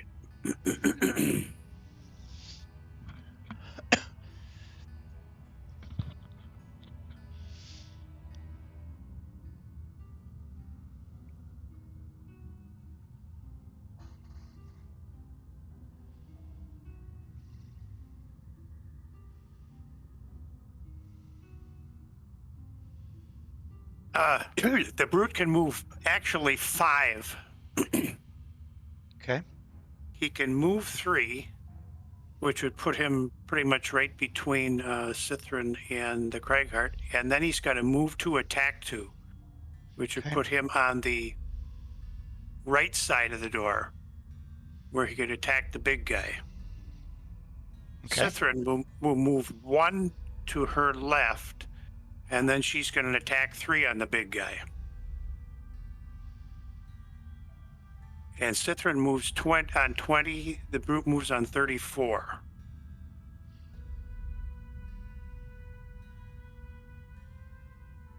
Okay. Does that work for what you're thinking?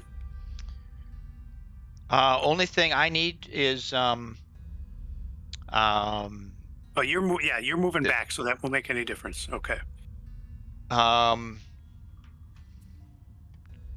Yeah, the only thing is I need to be in that square with the burning rubble.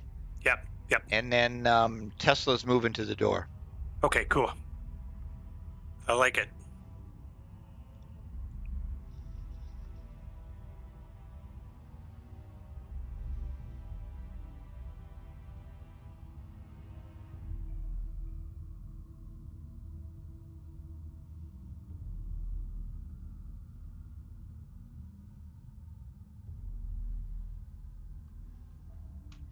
Okay, here we go.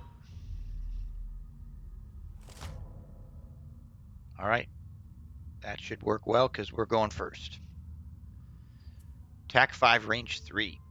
They both of them Suffers suffer 2 points of damage. Interesting. So they're definitely going to hit us, and they're going to do some damage to us, but they're going to take damage. Okay, so first thing up, there is a thing up there. So she gets attack 3, range 3. So 1, 2, 3. She needs to be here. So she will move here. 1, 2, 3. Okay, skip the movement. Attack 3, range 3. We're going to take that into advice. Then we'll save the eagle eye goggles for a different thing. Attack on the entire deal. We don't need any fancy anything here. So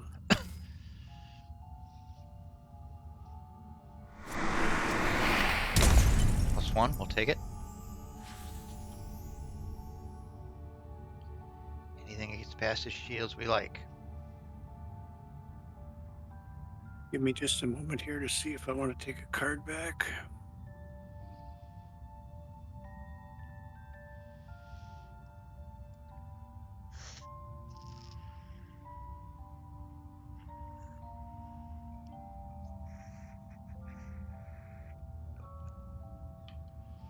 Yeah, I'm going to take a card back.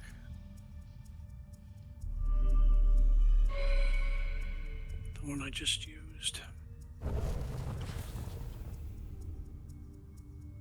Okay. Brute's turn. All right. The first thing that Brute's going to do is take the move 3. Okay. 1, 2, 3. I got to always remember he's got boots too at some point in time. Right.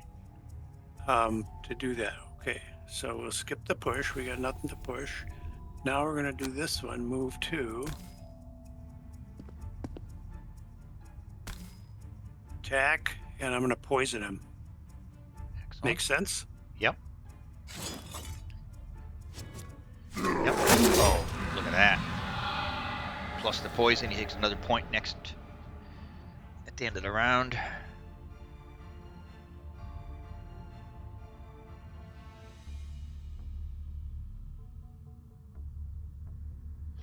Okay, Craig. On the next turn that Cithrin has, she's probably going to drop that second of 3 opportunities to use the big crusher. Yeah. Okay, so Craig is going to use the top of Clear the Way and the bottom of Sentient Growth, but he's just going to use the normal move 2. Moves him here.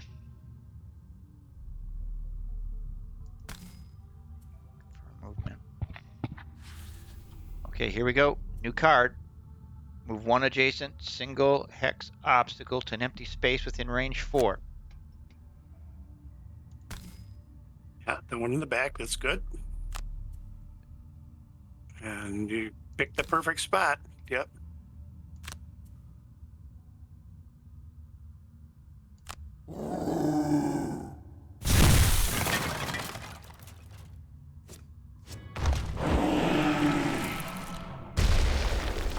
Sweet.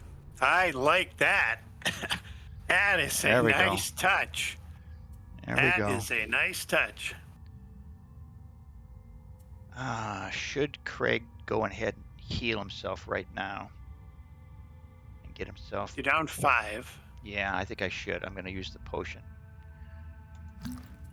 Better go. Better safe than sorry here. I was so afraid we were going to run into some weirdness with that thing not working, totally being a cluster. So I'm glad that worked. Okay, end Craig's turn. All right, so the Tinkerer does a move 4. Finally gets his pile of gold. I'm going to have to scoop up a whole hell of a lot of gold because Craig's been grabbing it all.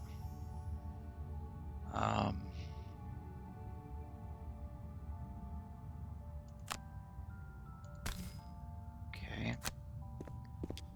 Gets there, he gets his gold. Skips the rest of his movement. Does a heal 3, range 3 on himself.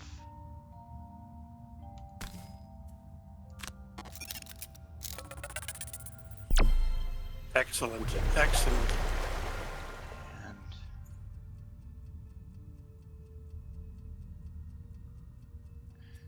And we're done. I like it. Oh, it's 4 gold. Nice. 2 were there. Sweet. All right, so. Okay, here comes the attack 5, and he takes the -2. He was at disadvantage on that, and he got them +2 and a -2. I'll take the 3 damage.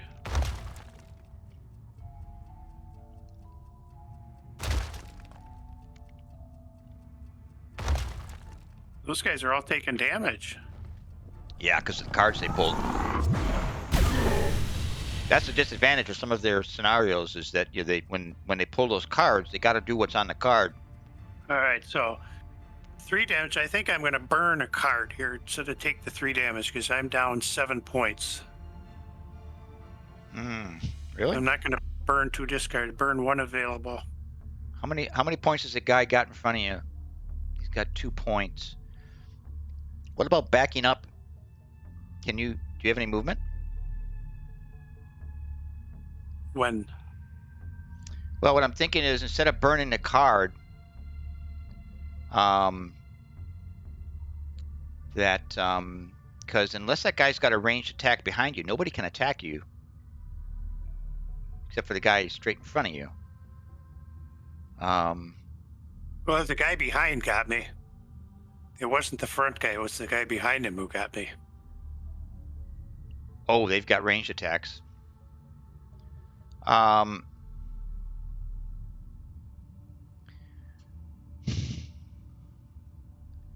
if you burn,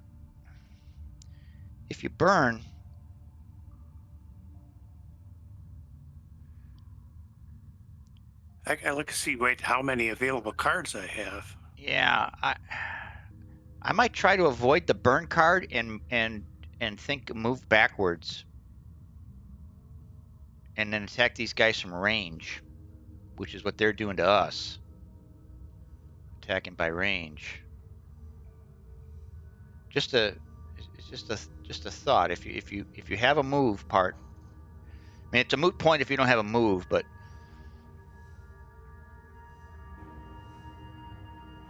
Well, what the debate at the moment is you're going to take what 2 or 3 points of damage? You'll be down to 4. no, I'm gonna go from 10 to 7. Oh yeah, so I think I don't think I'd do a burn card with 7 points of damage.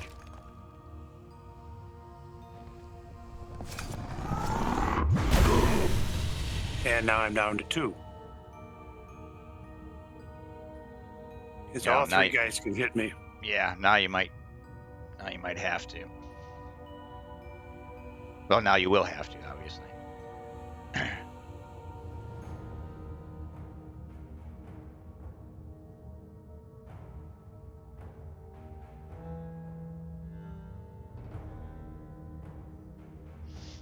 Yeah, since they have multiple attacks, it's just a matter of order of when you had to do the burn. But that guy could have potentially missed you, and then you wouldn't have had to burn anything if he'd have pulled the shit card.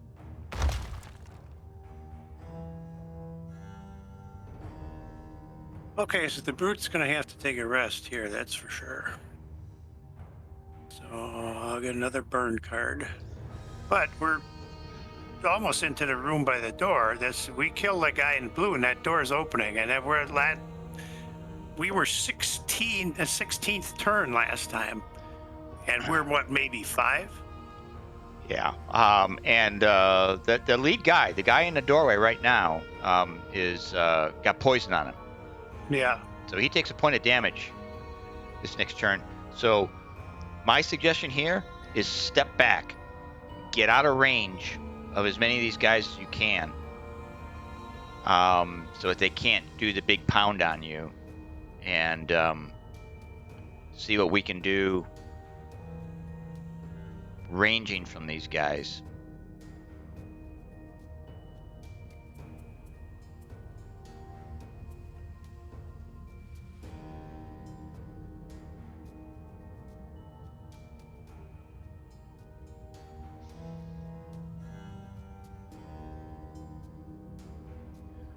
So their base, yeah, see, the range for those guys is a card. They do not have range as a base monster. They're getting range from their card picks.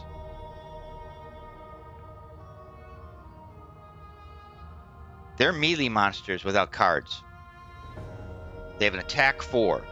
So back away from them, and if they don't get a ranged attack, they can't hit you. If they don't pull a range card.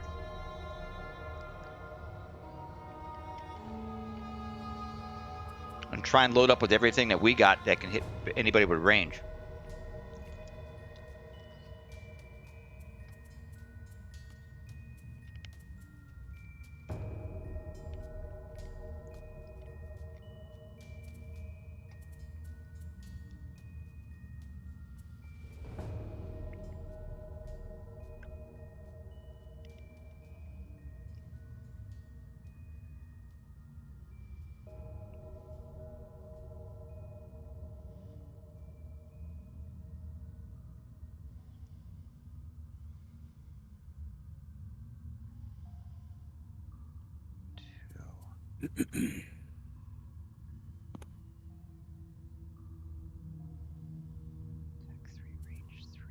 Attack 3, range 3, multiples. Burn.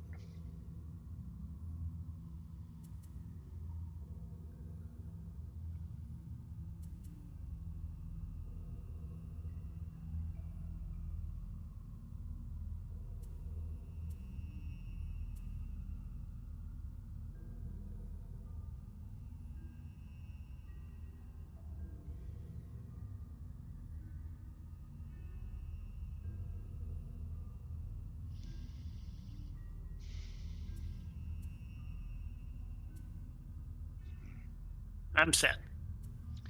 Yeah, I'm debating here. So what's your plan of action with the brute? He's going to step back. 1, 2, straight back. And and then he's going to fire on the guy in front with a attack 3, range 3. If he hits him and kills him, that door opens. Right. Well, he only has to hit him for 1 point because he's going to die from the poison. Mm-hmm. Cithrin's going to move up 1, and she's going to have a attack 3, range 3 on the guy to the right of the door. Yeah. Okay. There's no point in wasting the the fire orbs. I might be able to get the fire orbs twice in the last room, which would really be a big deal.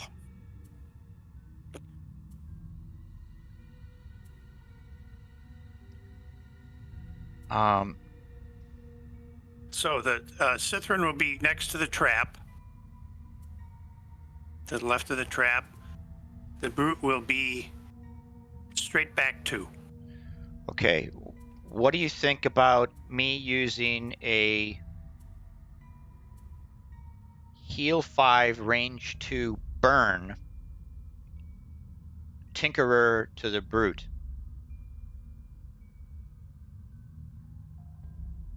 Yeah, how many cards do you have? You get 13 cards. I have 5 cards, and I have 5 cards in discard and 2 burns. Okay. So that would bring you down to 9 cards. Correct.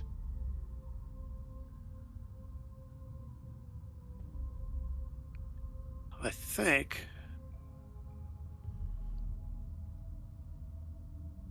Otherwise, I can mount an attack. I do have a +3 heal, but that would, a 5 would certainly be huge. Yeah. Yeah, if you can do it and you think you can get away with it, that would be terrific. Yeah, because it'll get you good shape going into the next rooms.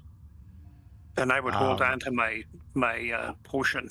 Okay, so that is going to be. So he would be backing. He's backing up, so he would be right in front of you. So you could move to the center. Yeah, and I just need to be. Actually, I can't move when I do that. So. Okay. Well, he'd be right in front of you. And I'm going to do this late. Right, the brute's at 27, so he'll just be sitting there. I'm going to assume somebody comes through the door and gives me an attack range. So I'm going to go 61, and then I'll do the heal 5 range 2. So you just need to be 2 things. So I'm going to stay right where I'm at. Okay. All right. Brute. Now, the brute was considering doing a long rest. The Gregor? To get the 2 points back. Yeah, well, you'd be in good shape to do it. Yeah. We're going to be taking the elite guy out and doing damage on the guy right behind him. Yeah. And those guys have 8. And I suspect that the first guy with 8 is going to have less than that. Right. I don't know when they take damage, but they both took 2 damage last turn, and so did the 2 guys in the room to the right. Right. Now, if I don't do the long rest, I do have a possibility of a range 3, attack 3, range 3. So I could do damage if I moved forward.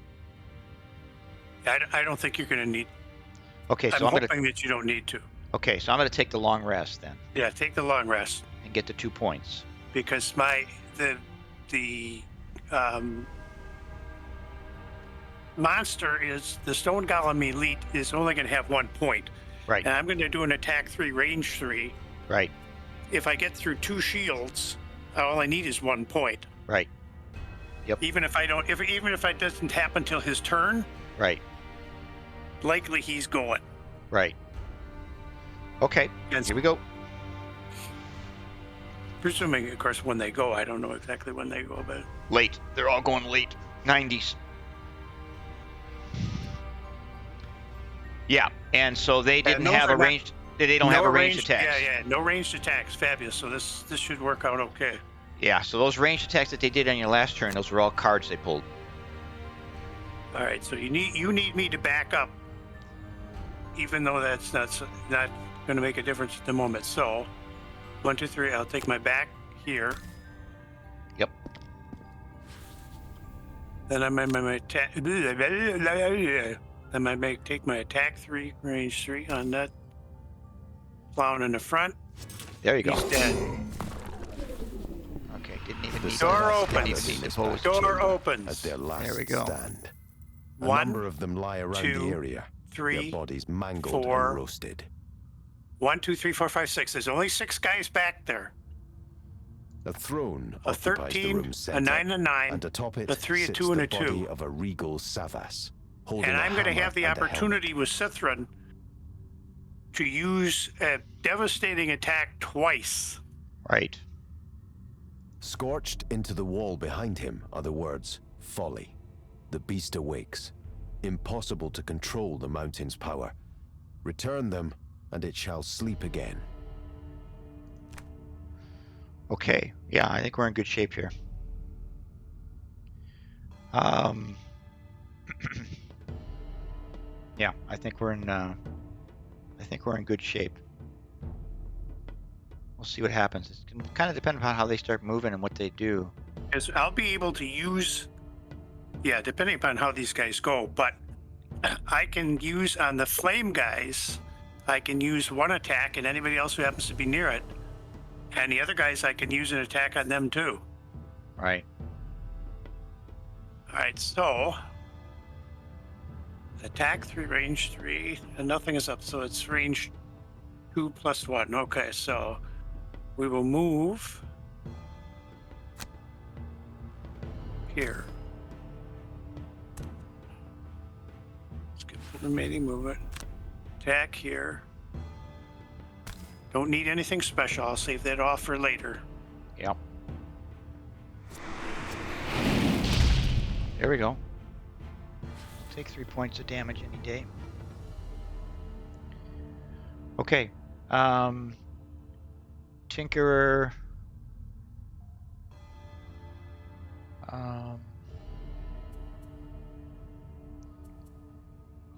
Tinkerer does the heal 5 on the brute. And his attack won't happen because the guy in the doorway is dead and he's too far away anyways. What's the distance on the attack? The distance is attack 3, range 3.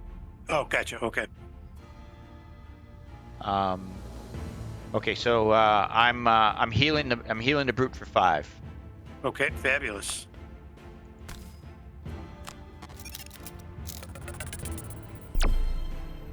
That's fabulous. Thank you.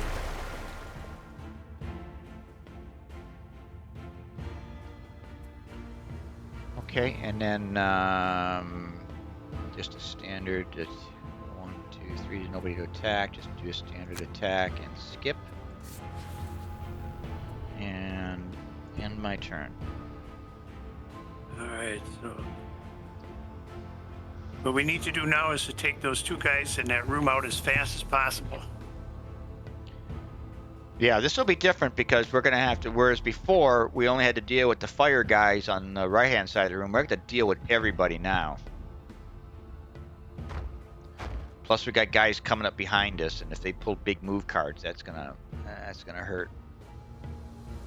So between the 3 of them, they moved 1 square. Yeah. Okay, I'm going to do my long rest, self-heal 2 cards, refresh.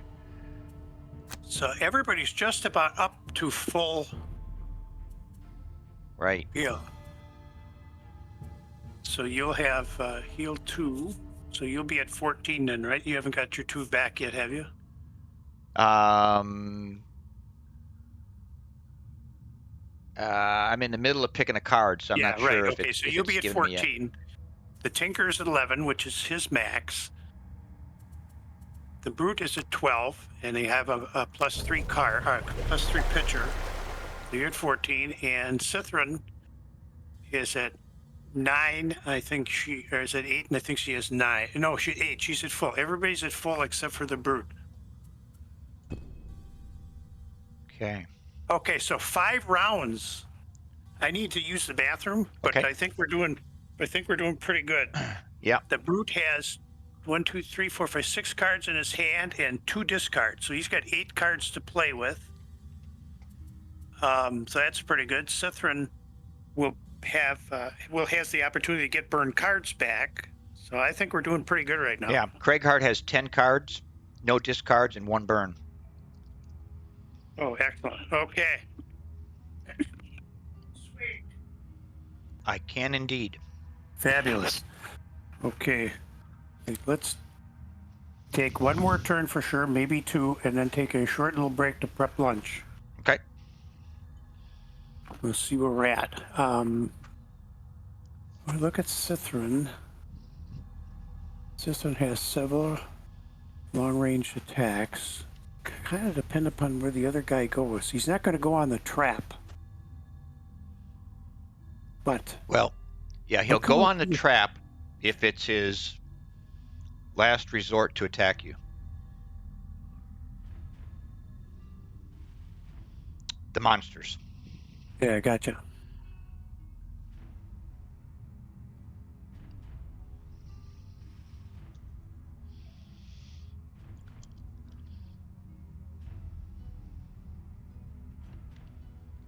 I'll take that one.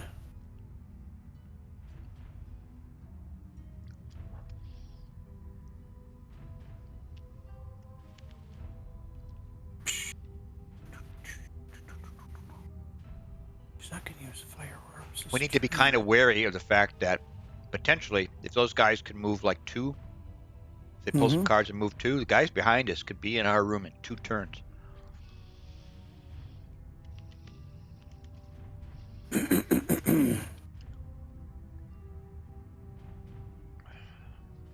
We got to hope that those dudes behind us don't pull a lot of movement cards.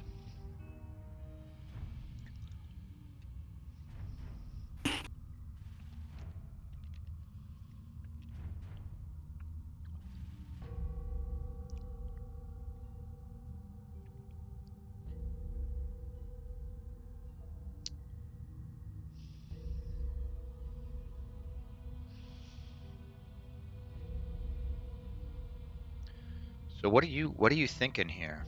As Well, Spellweaver will stay exactly where she is and attack the guy who's got 5. okay, She's got an attack 2, range 3. So hopefully she get a little damage on him. I really want to save my fire orbs for the last bunch of guys. yeah, we're gonna need those. Are you thinking about moving the brute forward, or are you thinking about moving the brute ranged attacking? Let's see. She's set. What's he got?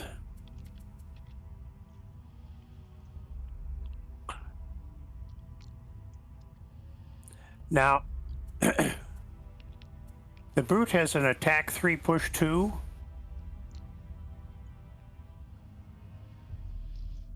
But can he get far enough to attack 3, push 2? Yeah, I could do sweeping blow. I can move 3. I can attack the guy in the doorway 3, and I can push him into the trap.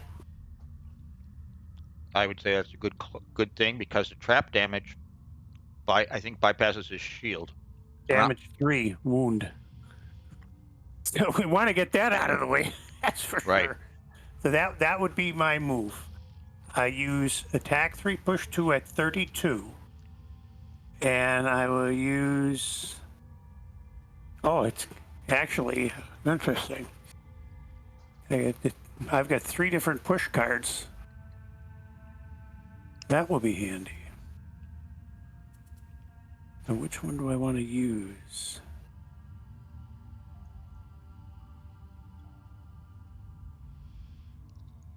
I can move 3, push 1. And then attack 3, push 2. My suspicion would be that guy's dead. Right.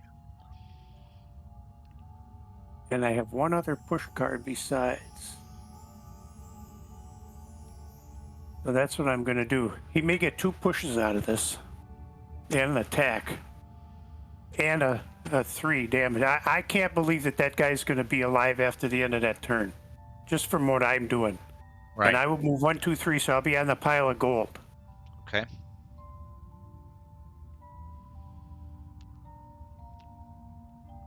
Cithrin, if I check her now, for us to attack 3.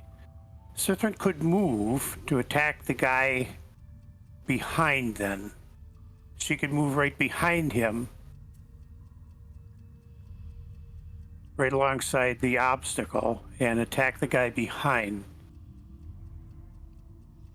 If this all works out. Right. But I want to change then when she goes. So I'm going to switch around when she goes here. I'm going to have her go later, 69, so she'll see what's happening. So I've got the Brute at 32 and Cithrin at 69. Okay. I'm thinking about experimenting. All right. And it's the thing that's screwed me up on many occasions. Avalanche, placing boulders. Yep. But here's what I'm thinking. I move Craig to here, which is where you're at right now. Okay. And I lay a boulder down where Tesla is, and those guys can't get in the room. That's not a doorway. Ah. It was not letting us block the doorway, but this is not a doorway. Oh, nice. If I pay a boulder there, we don't have to think about the three guys behind us. Yeah. Or at the very least, if you, what do I hit to place something? Tab? No, hold down the control key and then click. Control key. At the very least, you could put it there. If you can't, if you make them have to go around. Well, I can't. I'd have to be standing where Tesla is to do that. Oh, okay. So it's got to be adjacent? Yeah. Got to be adjacent to me. Then I can use that other card later to move it. Gotcha. Okay. Yeah, I think that's a great idea. It certainly would be interesting. Because if they don't let me put it there, then this whole thing about blockers is all bullshit. Because there's no rhyme or reason to why I can't block that passageway. Well, let's worry about that when the time comes. Which would force them to go, around. Yeah, I think the long way. I think it's a terrific idea. Okay, so that's what my plan is. So I just need to know when. Go ahead. That's right. We've already killed that guy. The only way to get the left door or the right door open, I think, is either to kill the number 9 guy or to kill the first elite guy in the back, and they can't get through. We do not have to. On the other side. We do not have to kill the guys behind us. Yeah, no. What I'm saying is, for them to get through the door on the right to cause us trouble, another elite guy would have to be killed at the very least. So if they keep coming down here, and that other door opens, they would never be able to get back to us in time, if they chose to go back up the right side. Yeah, no, they don't move fast enough for that to be a problem for us. So yeah, any kind of a block, of a blockage would be great. If I can put a block where Tesla is, those guys got to go the long way around to get into our room. That it's going to put them at least 2, maybe 3 more hexes that they got to move to get into the room. Okay, excellent idea. Let's rock and roll. All I need to know is what time does the Brute move out of that square? 32. Okay.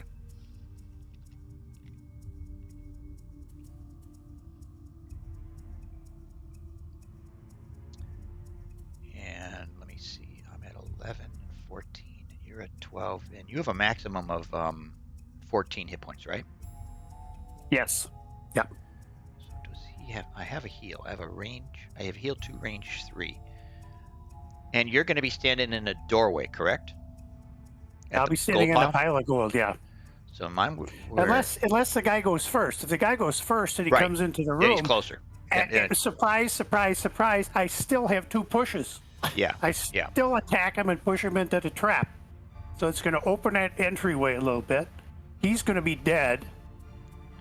Yeah, I just need to know when what the Brute is doing, and then where the Brute is going to end up, so that I'm on the right square and I'm close enough to do a heal on you.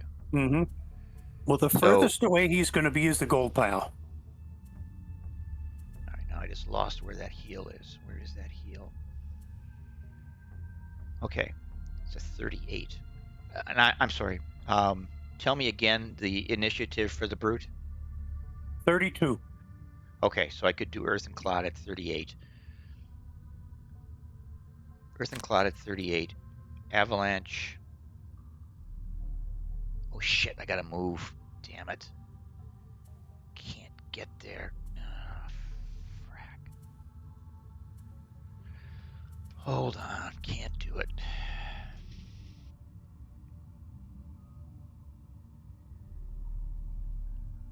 Oh, rats. I can't do it this turn. I gotta do it next turn.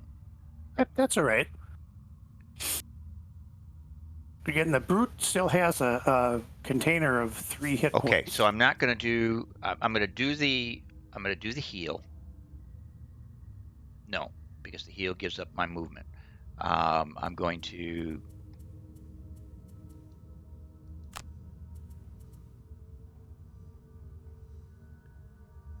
I'm going to waste this turn essentially for a move. I'm going to save Avalanche. I need to move. What's my worst card? Everything I got here. What's my worst card?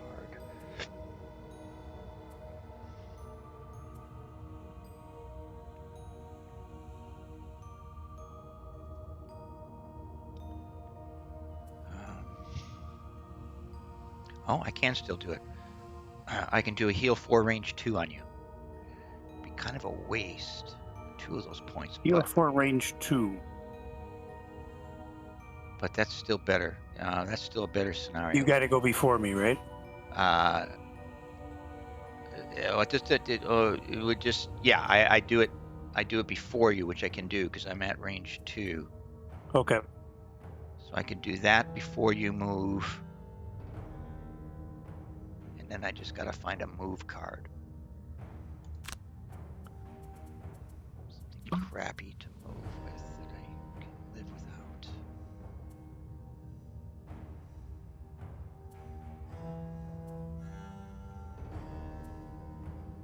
I really don't have a lot of crappy cards right now. I got a lot of good cards. I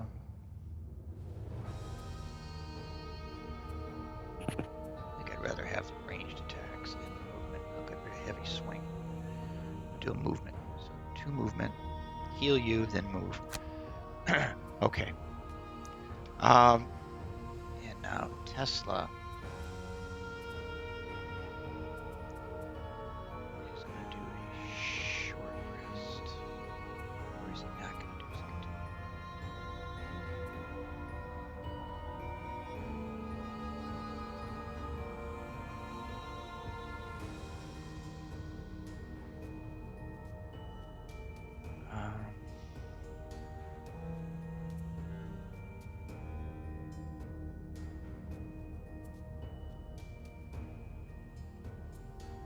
Okay, so I think I can use Tesla to move.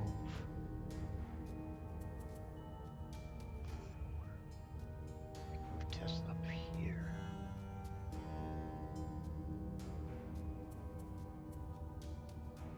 And then do. I just need 1 card to burn. Whatever card is left is what's going to get burned.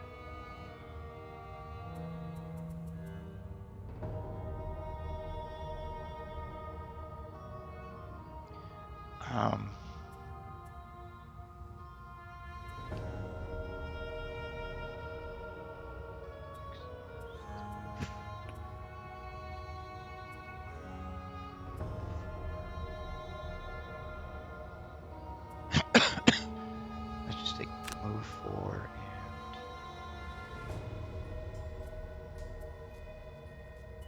and no, actually move 3. I'm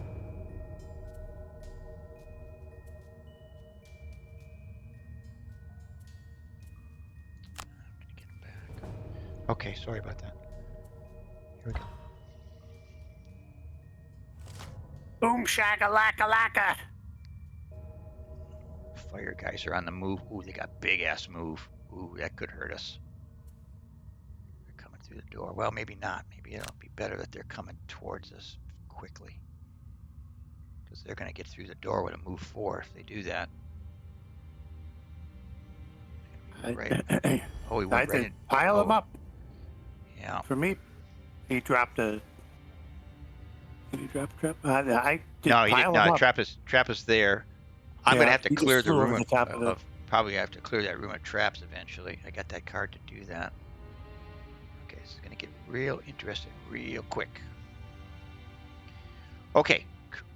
Oh shit. How did Craig end up moving before the brute? What did I fuck up there?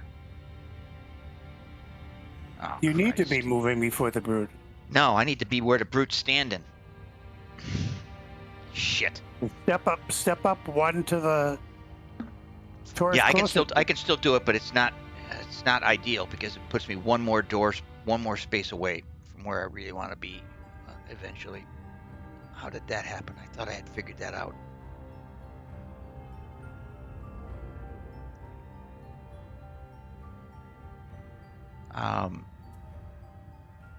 Oh, because I decided to do the heal. We changed up that, and the heal needed to be within 2. That's why I'm in the wrong place now. Okay, we're still gonna do that.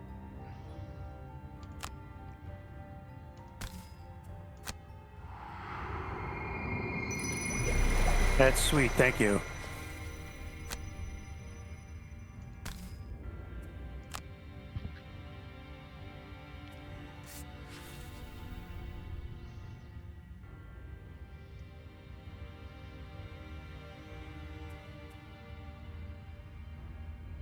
How many discards do I have?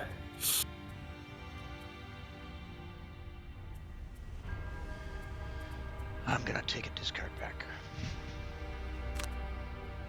Use a potion to grab a discard.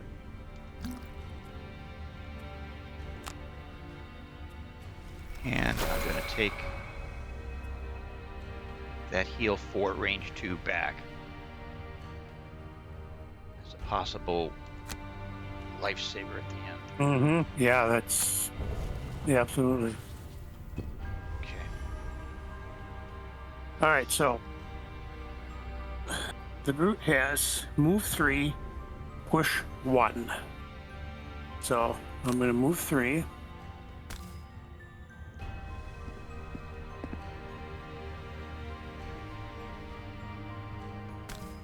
Now I'm going to confirm the target.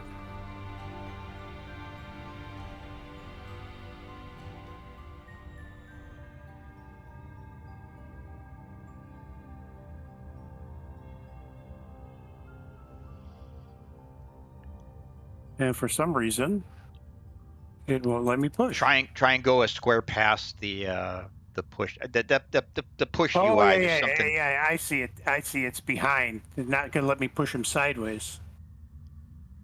Yeah, it's the But UI there's on that. there's a chap behind there anyway, but that's not going to help me. So what I'm going to do is I've got the attack on the next one, so I'm going to skip the push on that one. I'm going to do the attack 3 push 2. So I'm going to just push him into a different trap because there's a trap right behind him. Yeah, I don't like the UI on figuring out those pushes. It seems to me. There we go. That guy's dead.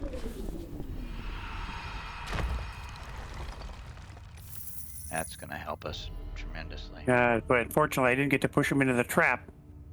But that's all right. Never let me have any damn fun. Yeah. He's going to be a target. No, potentially a target. The flying guys have gone already. So, okay. Cithrin is going to be changing up what she's doing.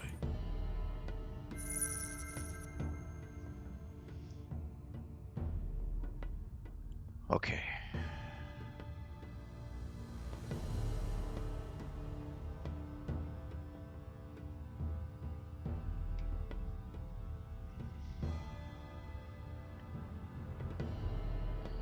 And basically, I have a move 3 or move 4 for the Tinker, and I was just going to move him wherever I needed to get him closer to the door. Oh, shoot. Let me see here. Range 3. Cithrin, what she got for a move? Move 3. Okay, Cithrin needs that spot right behind the brute.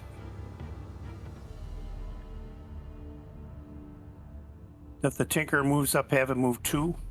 So he's alongside the trap. That way she can get a shot on the last of the stone golems. Okay, so that's gonna forego my attack. So then maybe I'm gonna do so this. you can't attack either then. What is your attack? Well, it's not big. It's an attack 1, range 3 stun. Oh, okay. So this is an attack 2, range 3. So the stun character Firework cannot is not- perform any abilities or use any items on its turn, and the stun condition is removed at the end of the affected character's Yeah, next turn. why don't you do that instead?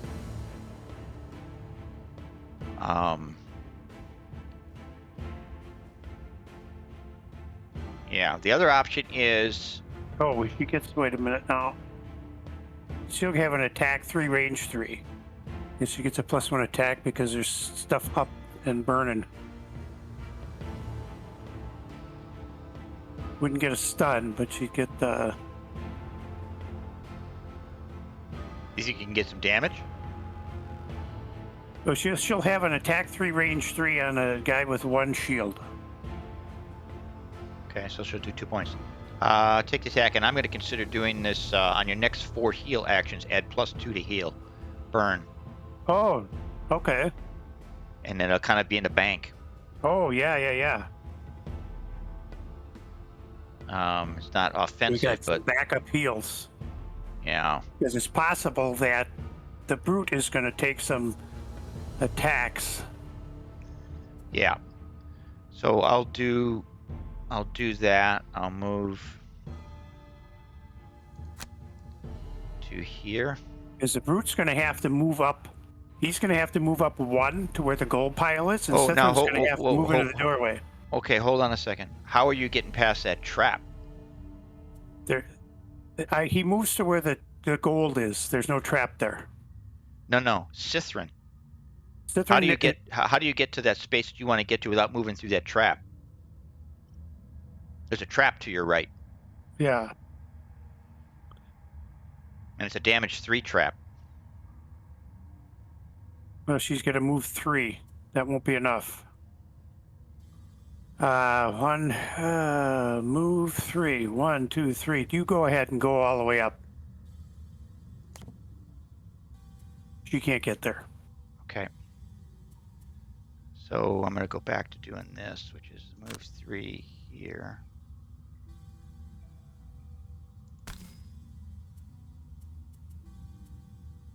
For movement. And attack 1, range 3, stun. Oh, sweet. +3, plus he's stunned. He can't do anything for the next turn. Nothing. Except for a long rest.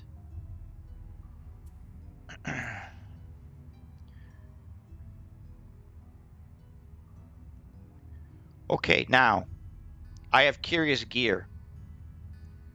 During your turn, disarm all traps within range 2. I could disarm the trap to the left of the brute, and the trap between the Tinkerer and the Spellweaver. Is that a burn? No, it's or a card. One-time use? It's a card. It's a one-time use card. Okay, so do we need it now, or when we get up into the next room where there's 2 traps blocking the door? I have the potential to push that guy with the brute back into the trap. One of the traps in front of the door there. Okay. Yeah, the advantage of doing it now is it clears a clearer path for the Spellweaver to move, but it might be more effective later. But right now, I am within. Spellweaver's going to be behind you. Yeah, save it for later. Spellweaver's going to be behind you. She can move right behind you.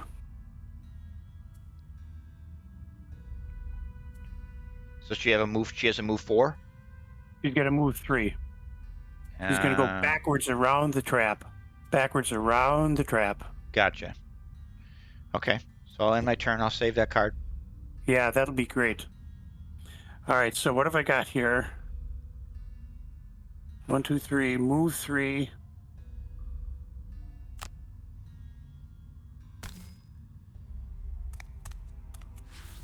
Okay, and then just forget the attack. She can't.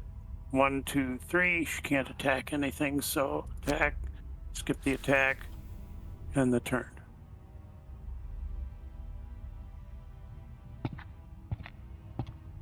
Well, these guys are going to be bunched up, which is going to be great for my ability to... That guy just walked into a trap. Yeah, clear those out, guys. Well, this... Oh, man.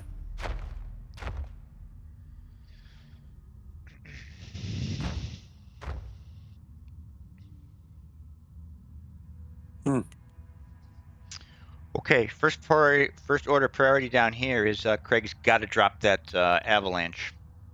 Okay. And block these guys from coming behind us. And make them go longer around. All right. What they have done here is they have set things up for Cithrin to do some significant damage here.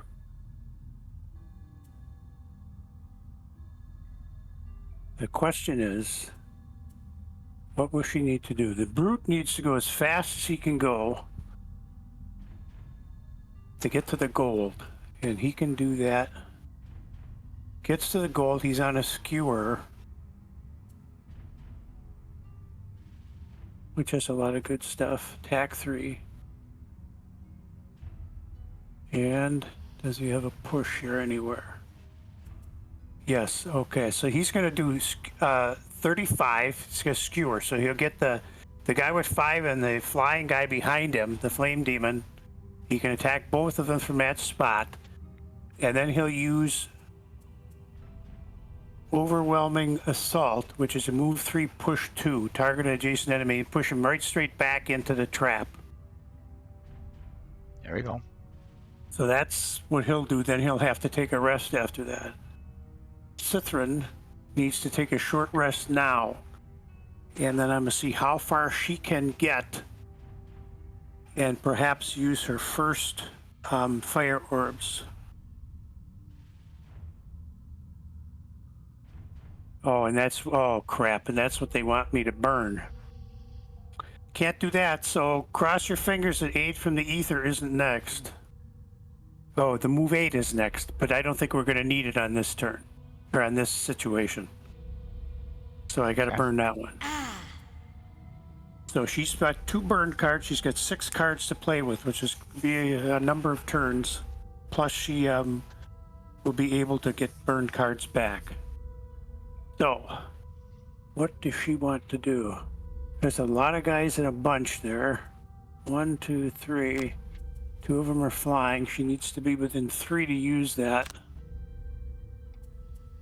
So, if he's there, 1, 2, 3. She needs to have a 4 jump. Move 4 jump. She's got one. That would have her jump the trap and stand next to the beast. There we go. And then she can get the 3 guys that are in that triangle. Or any 3 guys she wants. Okay, So, I just did a short rest with Tinkerer, and Okay. it's burning a card I don't want to burn. So I'm going to take a point of damage. I don't want to give up Crankbow, which is attack 6, range 5, and a move 4. Okay. And I'm hoping it picks something better. I can live with that. I can live with enhancement field. Right, so we'll do this turn. And Cithrin is going to go right alongside the guy that's there, presuming, since she goes on 69, we'll see how many people move before her. Right. But she's set up to do move 4 and do fire orbs. And if those 3 and the 4 guys, the flame guys, are within her range, then she'll use her bow that takes the shields out of play. Right. So there would only be 1 more flying guy left, theoretically.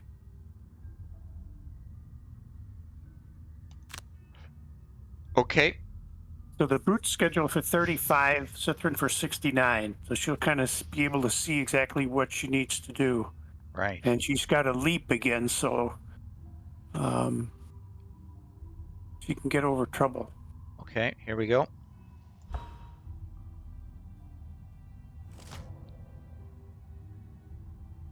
Everybody's on the move. Stone Golems are going to take 1 point of damage. Flame Demon's going to have a wound. They're going to have wound attacks. That might hurt us. Tinkerer's turn. Okay. Tinkerer is going to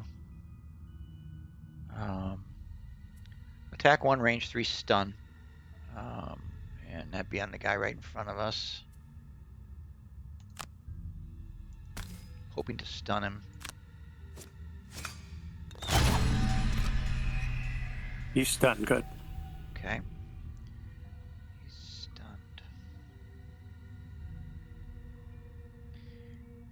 stunned. Brute is moving into the room or not? Brute is moving on to the pile of gold. Okay.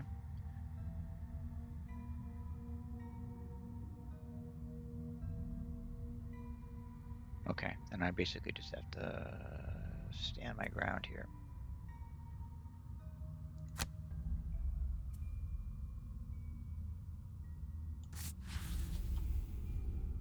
I'm gonna get chunked up here at the door, that's for sure.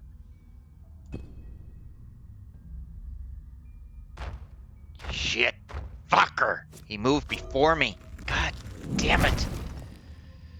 Oh, now we got a 2-pronged attack. I can't do what I needed to do, which was lay that thing down. Shit.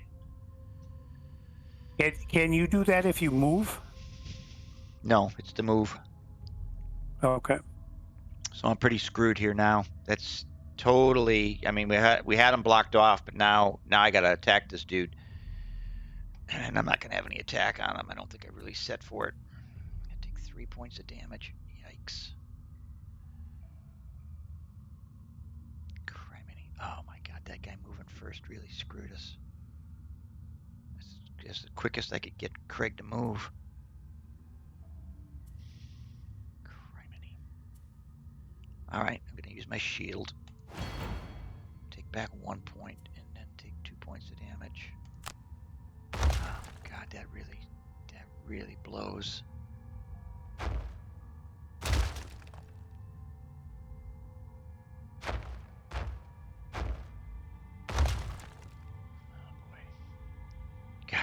Stop that guy from getting here this quickly.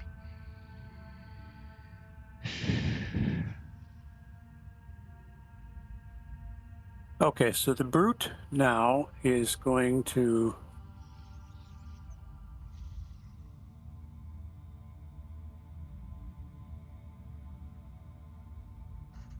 No, he's got to move. The push is on the move, so he's not going to get to push him.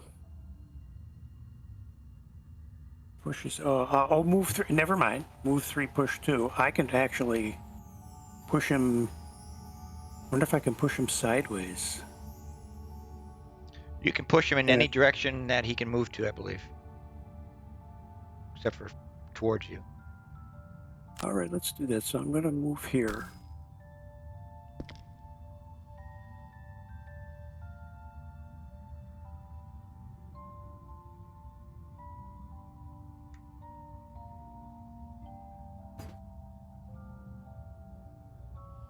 Are you clicking on the trap to try and push him into the trap?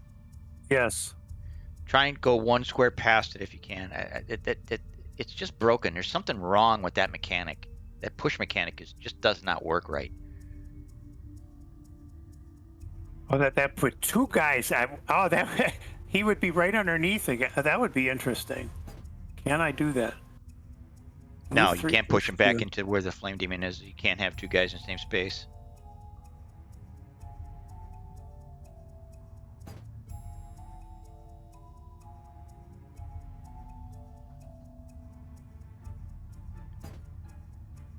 So are you choosing the guy that you want to push? Because you should be able to push him. I mean, you don't have to push him in the trap, but you should be able to push him. Well, you should be able to push him there. Well, I I want to move him. If I push him there, I want to move him to his right. Well, the way the mechanic works, beggars can't be choosers, maybe. It's not letting me do anything. So back out of the push, so that you get the retargeting thing. It's not letting me do anything. I can't then undo you're- anything. yeah, I then can you're- either skip it. Yeah, you're one step too far. Basically, what happens is that it's not clear on that mechanic, but there's a point where before you press that button, you got to set the target thing correctly, and I think that's what's getting messed up there. Because you should have easily been able to push him backwards into any of those clear spaces. Well, yeah, it says move 3, push Right, 2, but target one enemy. Right, but you're past the point of no return. It does not let you make up a mistake. So you're basically screwed. It's a bad mechanic.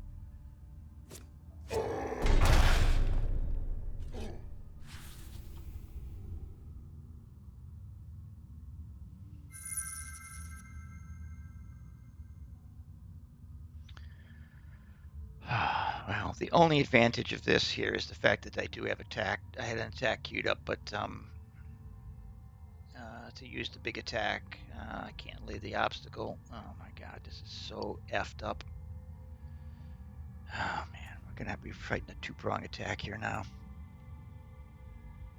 Gonna have to burn a card or run away. I could run away and do attack 2, but it's not gonna probably get through his shield. Versus an attack 4 burn with that attack 5. I gotta do it. I gotta do the burn. Gotta do the burn. Gotta clear this dude out of here.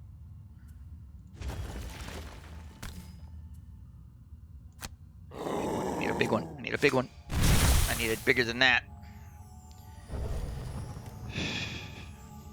Crap.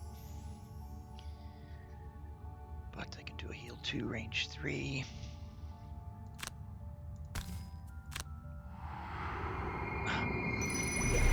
That pissed me off that the guy got to move first before me. Just totally screwed us back here. Take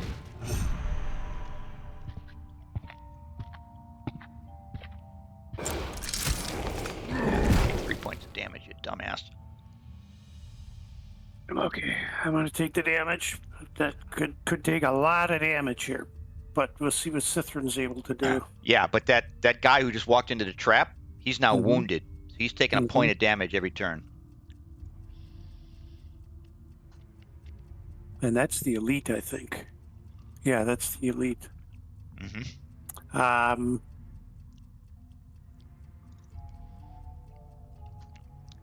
Have you got a move that you can back out? Beg pardon? Do you have a move such that you could back out of the room? Oh, I'm sorry. You're past that already. I'm sorry.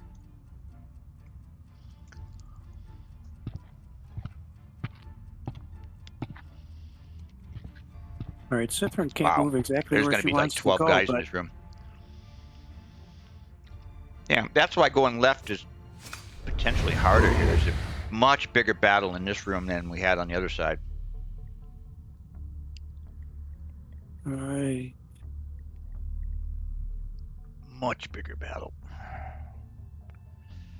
Even though we got here quicker.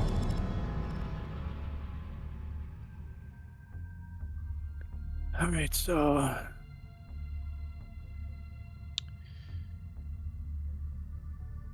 One, 2, 3, she can't get to that guy.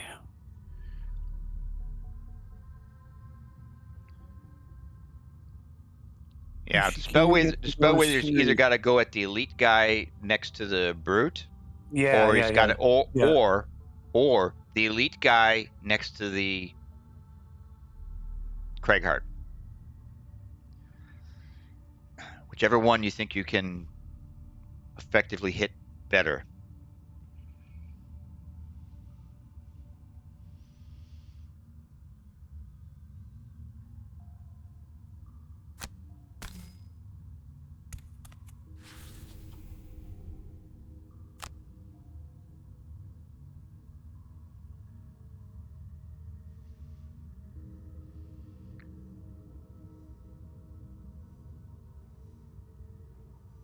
Okay, so we got 1, 2. Can I get him?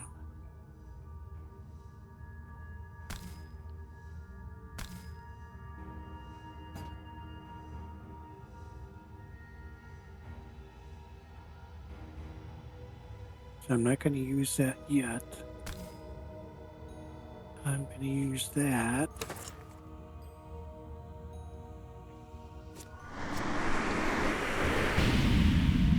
Good. Good. All right. There's some serious damage. I'm assuming that's a burn card. Yes. But I'll get it back. I'll have it one more time. Okay, let's take a break. A couple minutes. Boot's going to have to take a short rest here. Rest. Because he better not take a long rest where he's sitting. Right. Right. Yeah, there's a lot of dudes coming through, and it's going to be interesting. 35. Basically, we got 6 guys. There's 6 guys between us and victory, not counting the guys behind us. And that one dude with 4 shields is the guy who opens the door. Yeah, well, now, Cithrin did not use her bow. Yeah, you're going to have to use it against the guy with 4 shields. So because you got to kill that guy to get the exit when open. she redoes her multiple attacks, she'll pull off all of the bow stuff. Okay, right. I'll be back in a few minutes. All right, sounds good. See you then.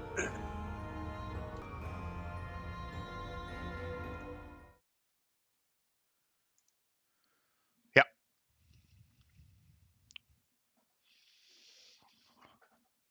Okay. Okay.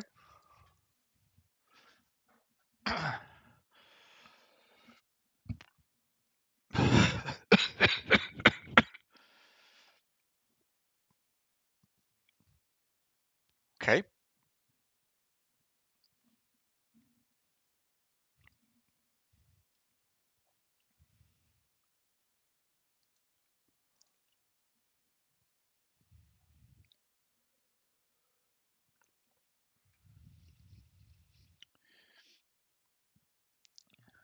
Right. Yeah, if you can do 1 point, then he'll die at the end of the turn with the wound.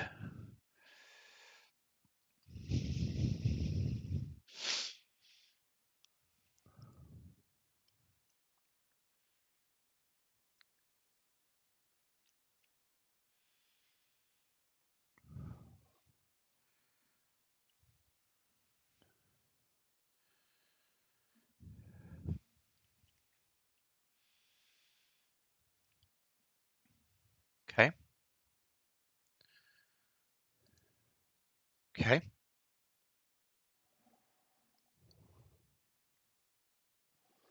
Right.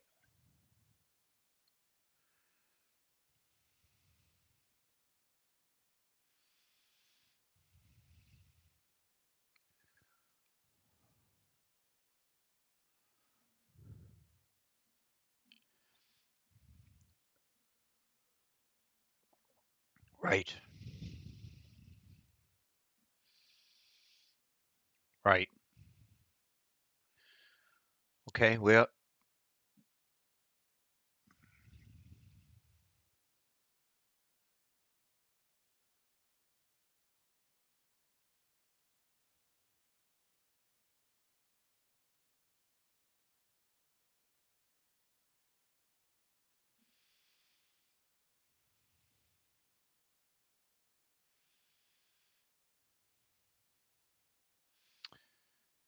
Yeah. Well, hopefully the bow on the elite flame guy with 4 shields. It's got to go. It's got to go on that guy.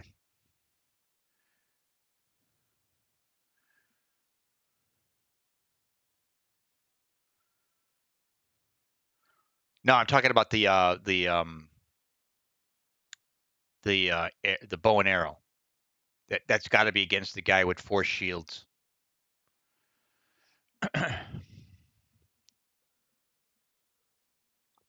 Okay.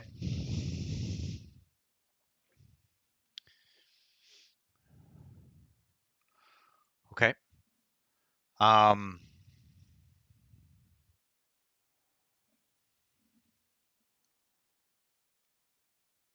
So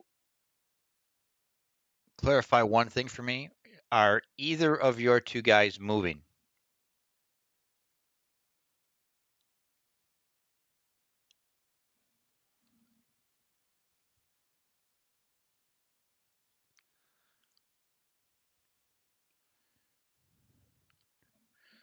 Okay, but nobody's moving farther into the room.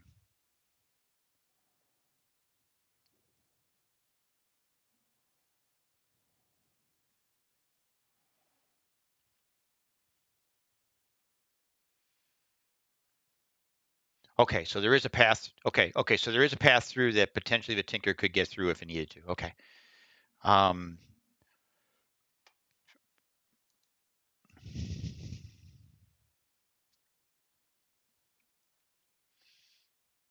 okay, now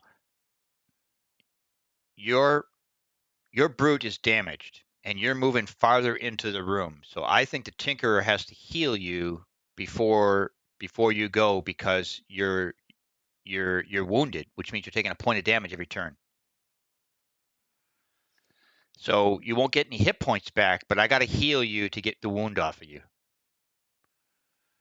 And I can do that heal 3, range 3, or I can do a heal 3, range 3, or I can do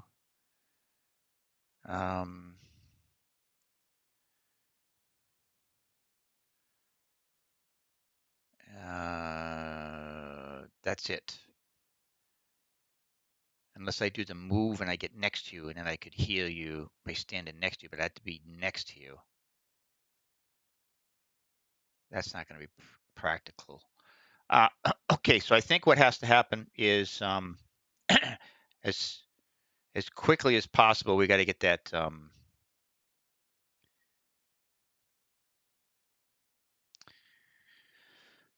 Maybe I'll wait till you get whacked once.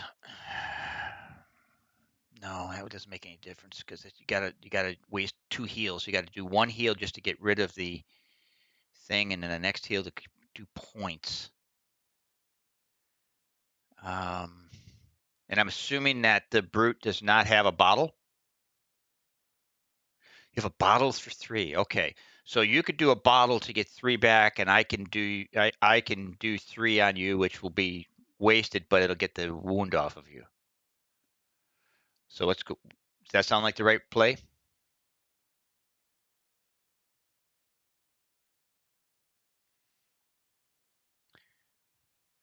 Yeah, and I'm going to do the restorative mist at 17, so you'll be free of the wound right off the top. And sometimes it's really hard to read this interface. Yeah, Cithrin is down 1 point, so if she stays where she is and where I'm at, I could heal you by being adjacent. Or can I? No. Hold on a second here. If I do that at 17, restorative mist, then I'd have to do invigorating elixir. Yeah. Okay, so I can do both of those, and then I can heal a point back to Cithrin possibly. Okay, that is Tesla, and now the brute has just got to fight up the. Well, I guess the brute's fighting up the rear, Mike. Take that however you want to. Attack 3, heal, attack 2. Move 1 adjacent single hex obstacle to an empty hex within range 4. Attack 2. Target all enemies adjacent to moved obstacle. Attack +1 doesn't happen. Forceful Storm. Attack 3. Range 3. That's waste. Crater. Range 3. Attack 3. Sentient Growth. Massive Boulder. Oh boy.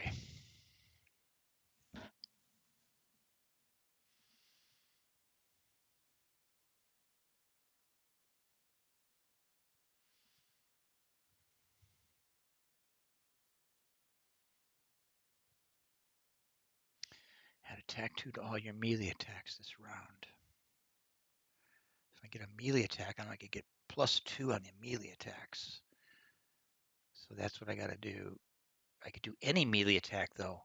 So I could do a standard 2 melee attack and not burn that card. That's probably the way to do that. Unstable upheaval at 13. No, not unstable upheaval. Where the hell is it? Forceful storm. At +2 attack to all melee attacks this round. And then unstable upheaval and just do a attack. That'd be 2 +2. And it gets through a shield, and if I get a plus card, maybe I kill him. Yeah. Okay. Unstable upheaval. Top standard attack. Bottom of forceful storm. +2 to the melee. Okay. Alrighty, here we go. Both my guys are going pretty early.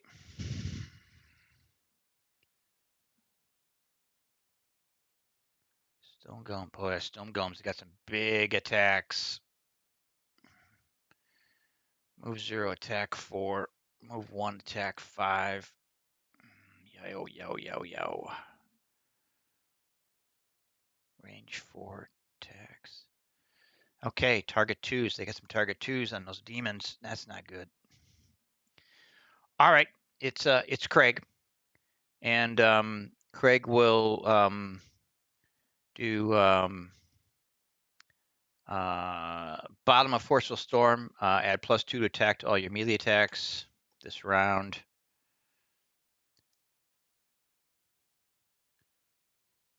Confirm that. Yeah, and then I'm going to do a standard melee attack on him. This should give me attack 4.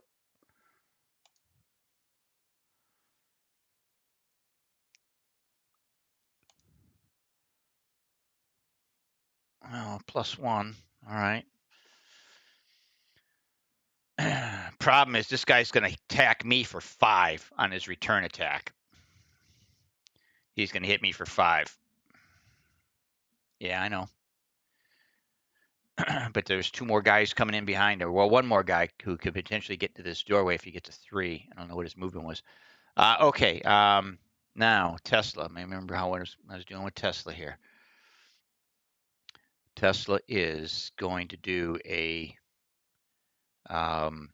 heal 3, range 3 on the brute, and then a heal 1, affect all adjacent allies on Sithrin. Okay, so let's go heal 3, range 3. That gets rid of your wound. Oh, and it gives you the heal too. Oh, I didn't think it would give you the heal. I thought it just gave you took the wound off. Okay, well, that's even better. And then move 2, heal 1, and I am not going to move.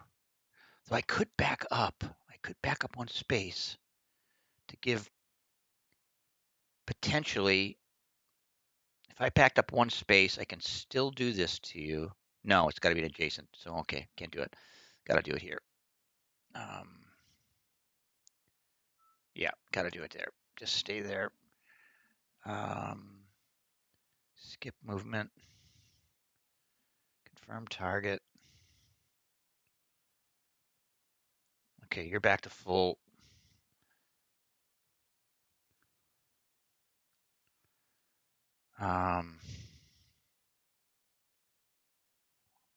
Okay, and end the Tinker's turn.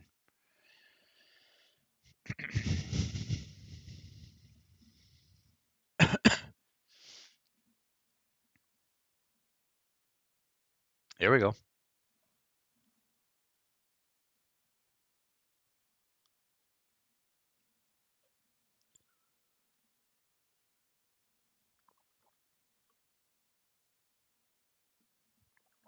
Here we go. ×2. That should kill him.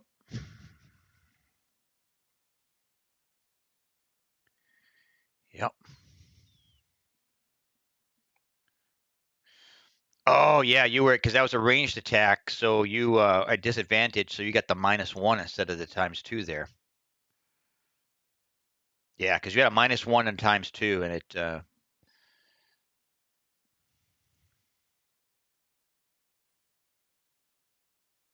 No, go for somebody else. That one guy with 1 hit point, he's probably getting maybe getting an attack in, but he's going to die. There we go. There we go.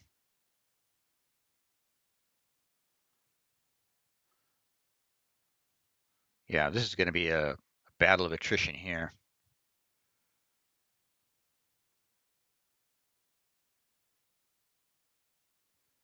Yeah, you're just going to have to sit back and take it.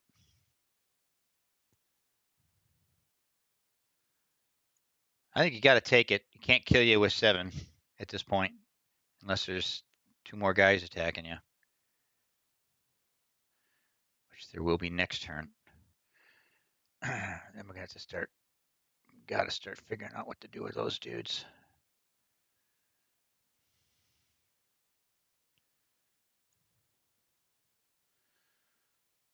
Okay.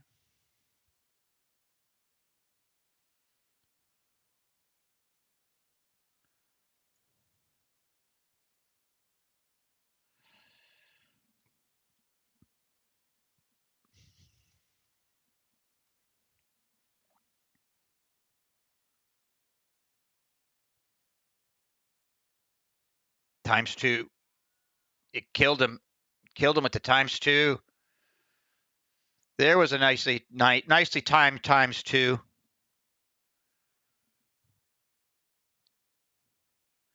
Yeah. Yeah, that was well played. And the door is now open. Okay, the door is open. So all we got to do is get into this room and get the chest.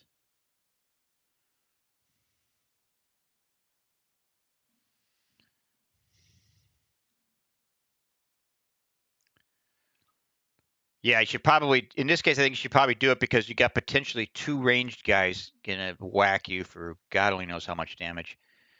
And you can't get through the door without walking through a 3-point wound trap. So I have to get into the room with the Tinkerer and disarm all the traps in this room. That's the only way we're getting through the door without getting wounded and 3 points of damage. Tinkerer has got to get in the room to use that card, which I believe he still has.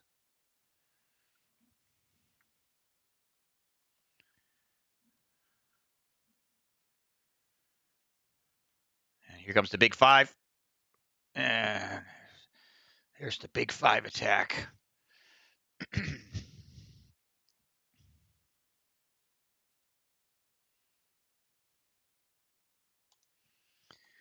I got to kill that guy next turn or it's going to be all hell breaks loose down here. Okay, so you got to be able to get through that door, which means I got to get that trap that's in front of the door with my clear the way, destroy all obstacles, and disarm all traps that I move through. So I have a 5 move. Oh, I can't. Oh, it won't be enough. 1, 2, 3, 4. Oh, I can just get it. Oh, but it says move through. Oh, I got to move through it. I'm 1 short. I got the boots. I got the boots. Do I have boots? Craig? Yes. Tinker has boots. That gives me a movement of 7. 1, 2, 3, 4, 5, 6. Problem is, can I move into that square where that dude is? I don't think I can. think that's a valid move, so I'd have to back out. Okay, this gets tricky because I can't zoom the map far enough back. 1, 2, 3. 1, 2, 3, 4, 5, 6. Now the question is, when I move through the trap, is the wording on this?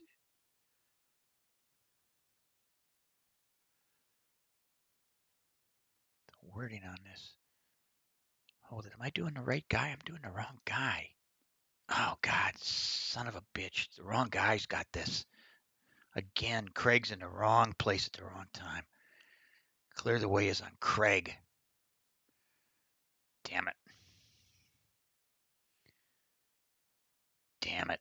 Damn it. Damn it. I can't clear that trap in front of that door. We're going to have to play a defensive game. Shit. I wonder if those exit tiles are valid tiles to move on. I'll bet you we can move between rooms. I think you could. I think you could back up the brute through the exit tiles and go into the other room if you had to. That might be a way. What's the biggest move the brute has?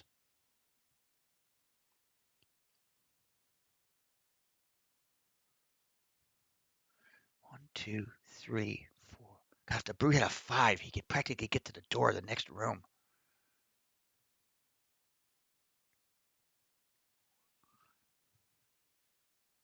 Yeah, we don't, but it's valid.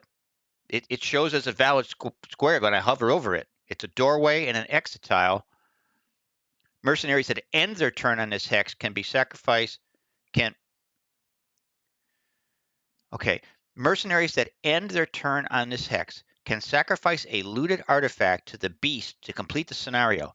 So those are valid. You can move on them. So in theory, 1, 2, 3. 1, 2, 3, 4, 5, 6. 6 takes you to the doorway on the right into the other room. That might be the play, Mike. That might be the play. If you can run through there and get to the other room away from the guys who are shooting distance. And then Tesla and Cithrin are going to have to deal with these guys in this room. I think that's what I would try. Unfortunately, once again, Craig is at the back end of the train, offering almost no help in the main part of the battle here. He's just trying to keep these guys at bay.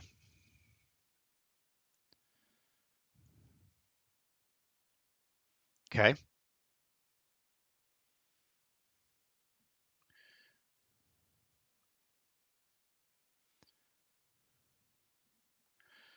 So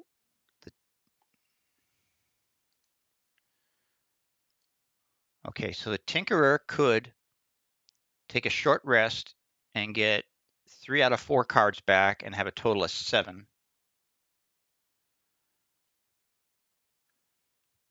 And then I've got Crankbow, attack 6, range 5. That could certainly hold off somebody there. Yeah, we'll go short rest on the Tinkerer. And just don't pull the burn on the Crankbow, guys. Okay, Potent Portables, good. Now that is the move 3, though. What other moves do I have? Okay, Stun Shot, move 4. Okay, so that's good. Yeah, we can burn Potent Potables. And if I move into the room, attack 6, range 5. It's really hard to see all these guys. Attack 6, range 5. I don't really care. I don't care about the melee guys right now. The melee guys they got to move to us. I'm more concerned about the flying guys. And I'm pretty sure unless I pull the times 0 card, I can kill either of the 2 flying guys with that 5 attack 6 attack crank bow. It is a burn. So where would I want to move to? Where would I want to move to? How about that pile of gold? Oh, it's a little close to that guy.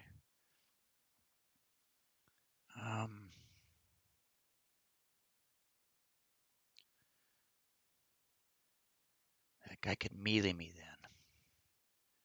What are those guys attacking? They're attacking 3. Movement 1. So he could melee me if I'm on that pile of gold. He can't melee me if I am... Yeah, unless he draws a card with movement. If I bypass the gold, which I really don't want to do, but I'm going to do it. I move there. I can attack either of those guys, and the melee guys can't get to me unless they draw a movement card. That's the play. Tinkerer is going to move here in hopes that the melee guys only move 1 and they don't draw a card to move more. Then he can't get melee by him. But he's got then a range 5 attack 6 to pop on either one of the 2 flying guys.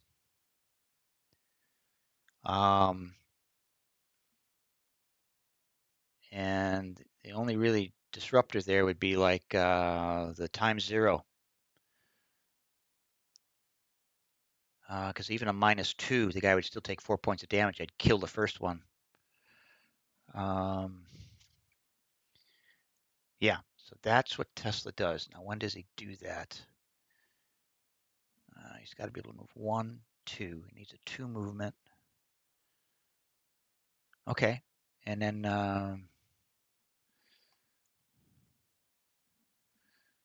what door did not open?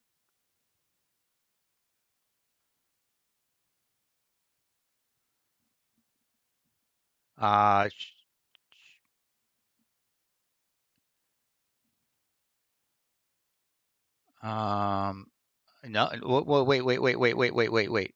That's not showing as locked to me. That's showing as open. No, if you hover over them, it tells you whether they're locked or not. Hovering over that, not according to my cursor. It does not say locked. It says doorway. Well, if you want to see,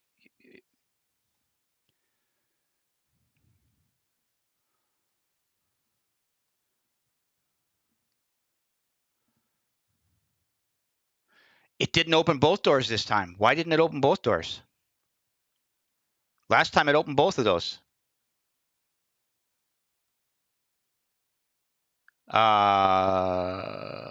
If you go into a trap, you are stopped. Yes.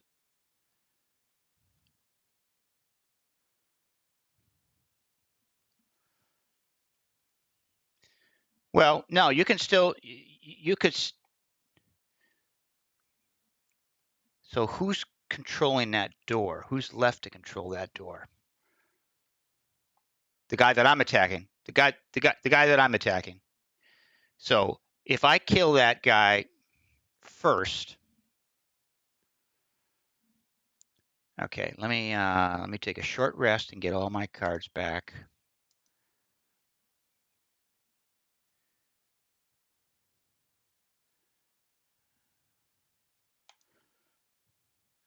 Okay, so if I can kill that guy, that door that's got to be the controller of that door. So what can I hit him with?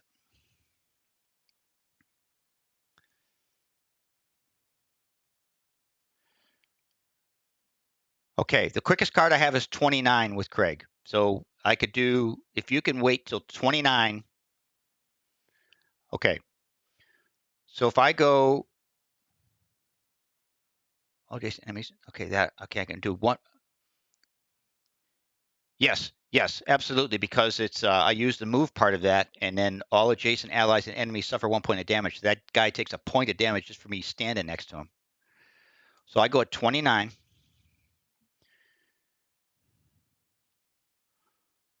Yeah, I'm looking to see what's my best. Okay, so attack. So heavy swing. Attack 3, push 1.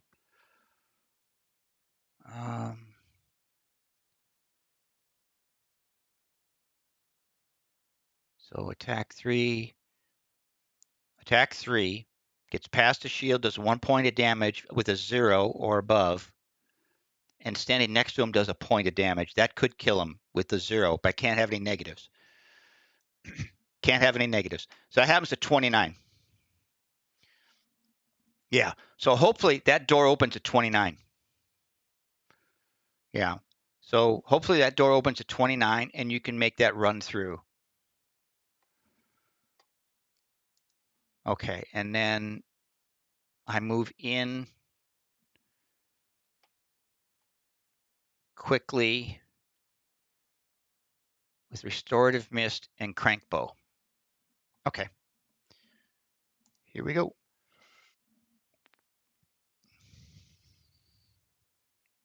Retaliate. Shit. They pulled up retaliates. They're going to do damage to me when I kill them.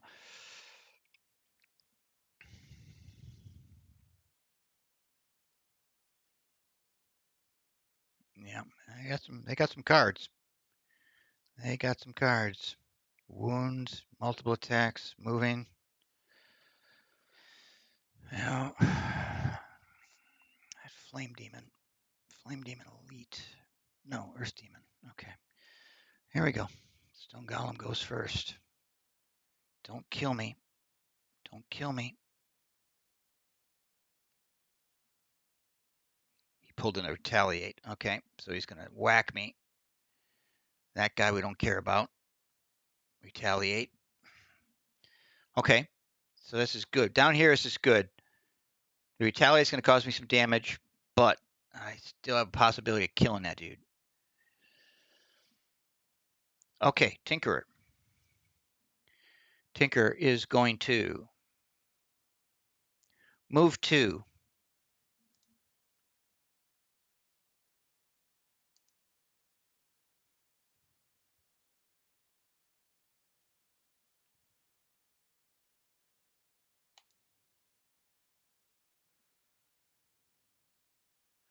Confirm targets, do a heal, you're already full. And then attack 6, range 5, burn. Okay, now the question is, which one of these dudes? We got to kill somebody, so it's got to be an absolute.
Okay, so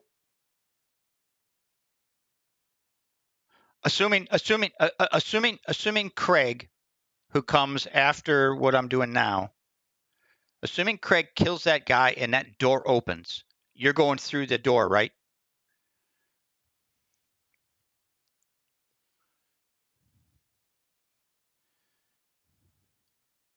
Gotcha. Okay, but you also have an attack, right? So you can do an attack then the move.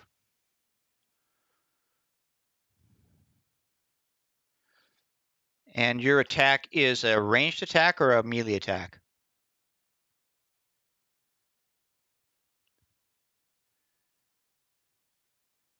Because the melee attack would be better. Good, good. So there's no right, but if it was a ranged attack, it would be a disadvantage, and that would be bad. So that's good. So I think you're going to go after the guy who's directly in front of you, and then you're going to run away from him, regardless of whether you hit him or not. I'm going to go at the guy in the doorway who's just to try and maximize the amount of points. It's all about what card I roll, what card I pick. I'm going to go for him. Come on, baby needs a new pair of shoes. +1. He's dead. He is dead. You might actually have another option, Mike. That guy's gone now. You don't have to go through the other. You could go through potentially you can go through the door that's right in front of you. Oh no, the trap is there. You'd have to take 3 points of damage.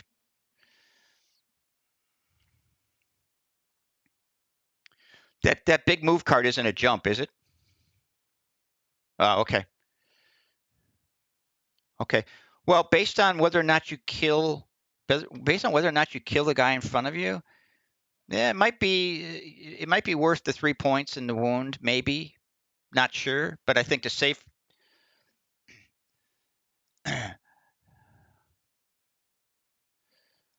Yeah, you know what? We need to verify that, right? Because that would totally change things.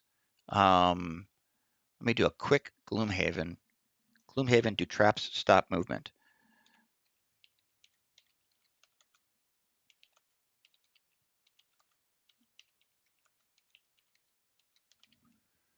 Gloomhaven, do traps stop movement? Only if traps apply the stun or immobilize conditions. Then the entity triggering the trap will have the relevant condition applied to it and its movement will end there. If it's just a trap damage or a trap that applies any other condition, then the character continues the rest of their turn, providing they survive, of course. Only if the trap applies. Okay, so it doesn't do stun or immobilize, it does wound. So you can move through it. Okay. That's perfect. That's perfect. Okay, Tinker. Right. So Tinkerer ends his turn.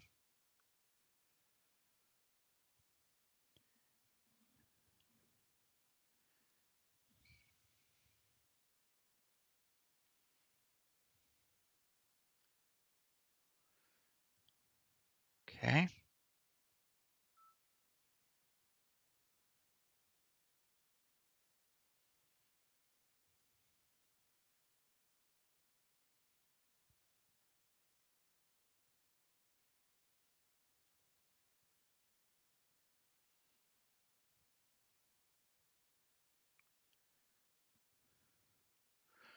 Right. Okay, Craig, do your job, Craig.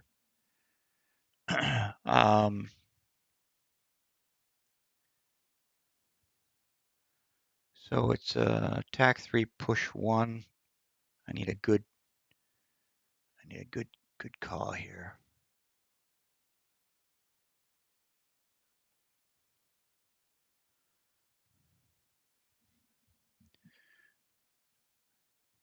Yeah, I think it's anybody.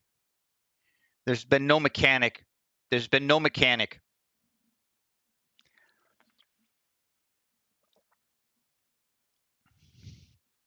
Yeah. There's been no mechanic where a certain person has to do a certain thing like that. The only thing they could do is if they gave us an item and put it in your inventory and then said, you got to be the one through the door. But I think that would be brutal. So,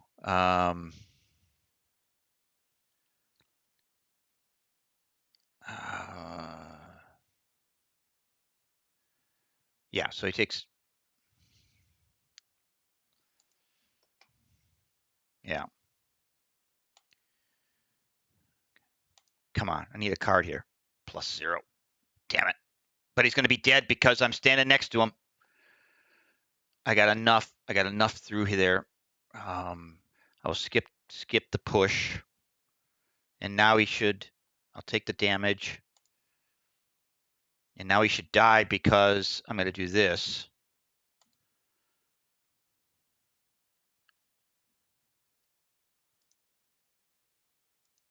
What? Oh, I got to skip movement. And now he dies. Dead. And door just opened.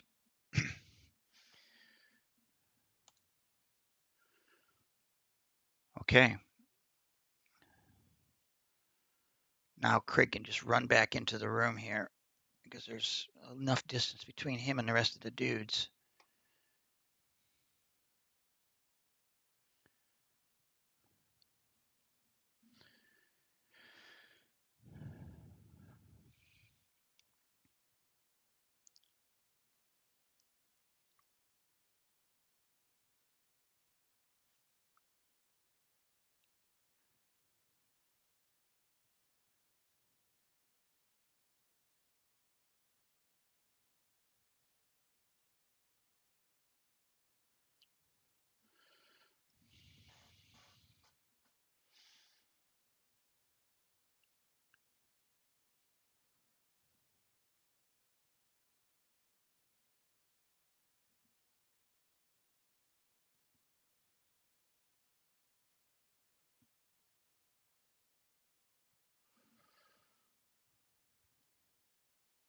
Okay, and you're wounded, so you're taking 1 point of damage per turn.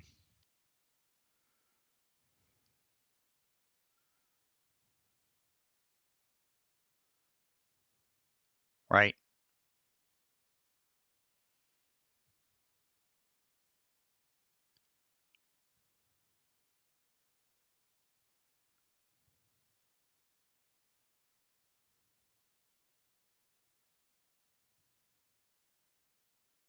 Sweet.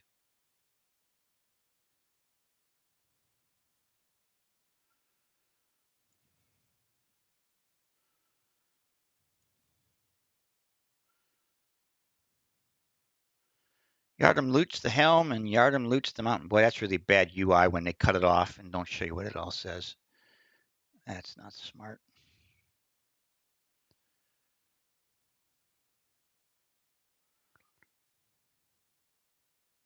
Okay, so here's what the exit tile says. Mercenaries that end their turn on this hex can sacrifice a looted artifact to the beast to complete the scenario. Doesn't say anything about the guy who looted the chest.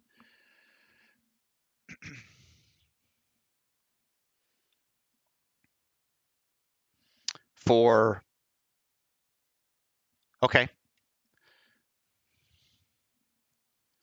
Yep. They just have to end their turn on the exit tile to sacrifice a looted artifact to the beast to complete the scenario.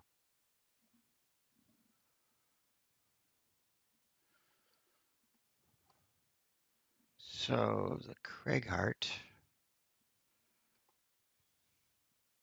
has a move 5 jump, destroy all obstacles and disarm all traps moved through. 1, 2, 3, 4,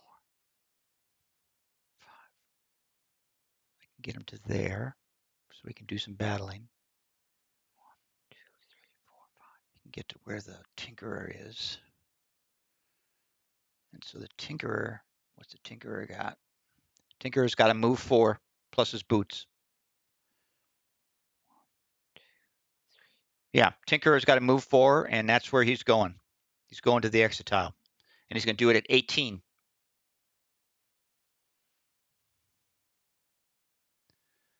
Okay.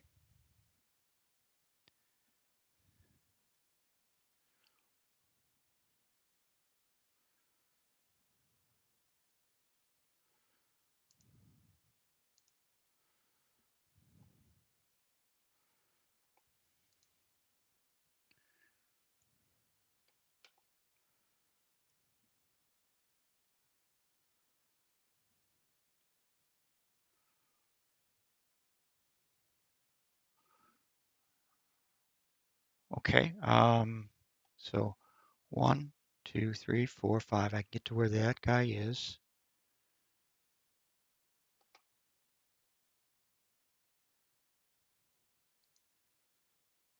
And where's my clear the way? Move 5, jump.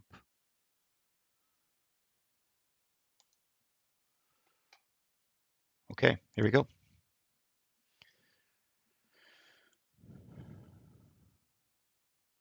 Nope. Oh, they did get a 28 in there, but it's going to be too little, too late.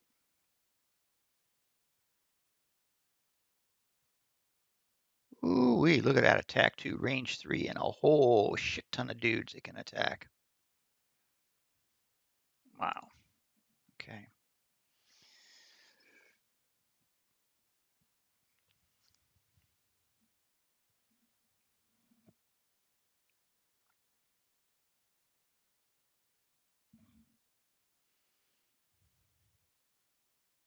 Yeah. See if we can kill all these. See if we can kill all these guys right here.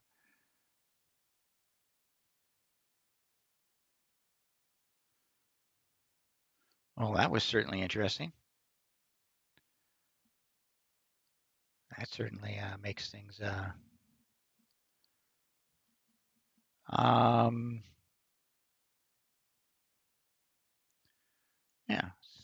Double up on all those experience points that maybe you're going to be getting here.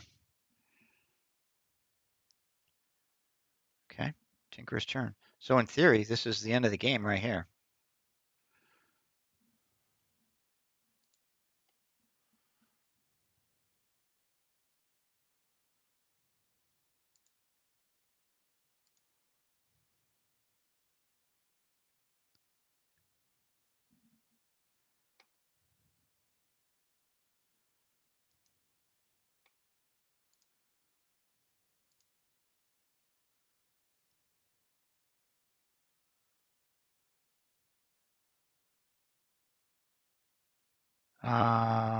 Okay, interesting.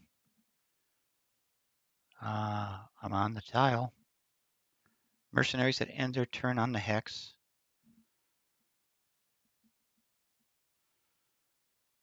Oh, this is. They can't possibly. There's no way to denote who the hell's got the damn thing.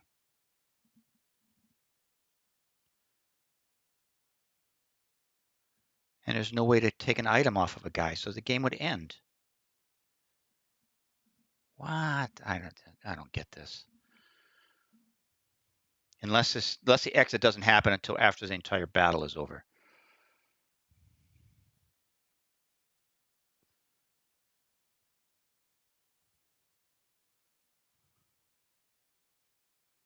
Right. Kill you. Yeah, it says end your turn. So yeah, that makes sense. So it's going to happen at the end here.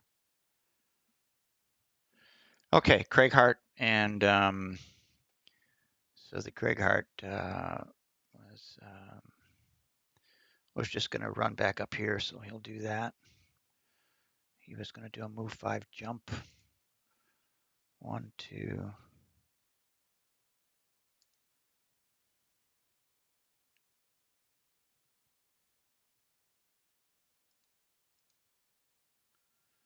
Yeah, I can't quite get it, unfortunately. Yeah, and unfortunately, the damn Tinkerer didn't get on anything.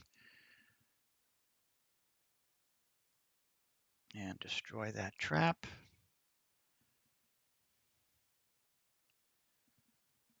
Okay, and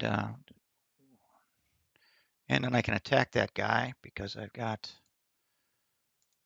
this. Yeah.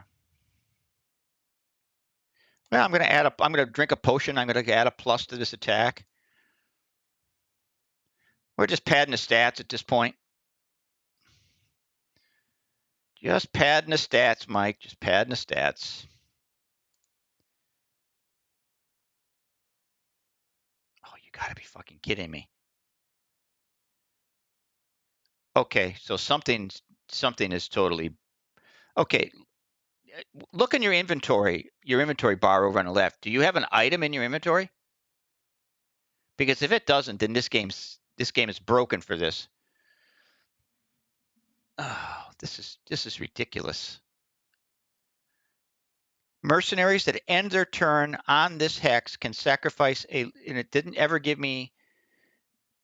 Oh my God. So what happens if you die and you got the item?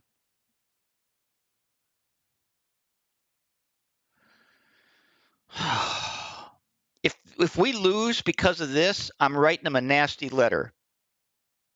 Because this makes no sense logically, the way the rest of this game works. You know, they could easily have said in the text, and the guy who loots the chest has to end up on the exit square. But it says any mercenary that ends on this turn on here. I totally disagree with what's going on here. Totally disagree.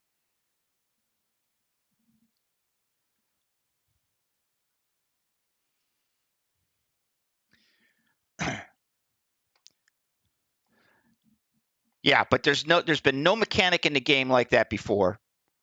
And unless they put in your inventory an artifact, this is bullshit. Unless you physically in your inventory you have this new item, it's a crock of shit. Because they might as well just say the guy who loots the chest is the only guy who can use that square.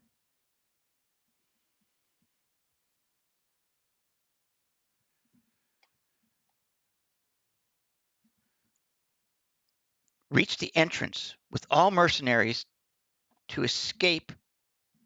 Okay, maybe we're just reading this all wrong. Burning Mountain. Reach the entrance with all mercenaries to escape with all artifacts, or this is a new thing that's popped up here. Or end the mercenary. Oh, see, that just popped up. That wasn't here before. Reach the entrance with all mercenaries to escape with all artifacts, or end the mercenary who looted the artifacts turn on the one hex corridor and sacrifice. Yeah, see, that didn't pop up until after we'd already done this. That should have popped up before. Oh, that's just bullshit. So now what's the reach the entrance? We have to back up. Oh, I just told Craig to move towards us. God damn it.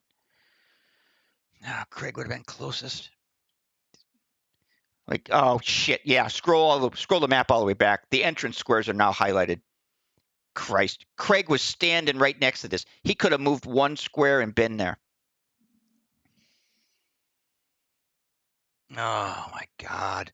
Talking about being obtuse. That's a little obtuse. That's just. They should have been more clear when you hover over that hex that says it's got to be the guy who took something out of the chest and not like mercenaries. That's just bullshit. Oh, criminy. I've got to move forward, jump. Yes. Yep.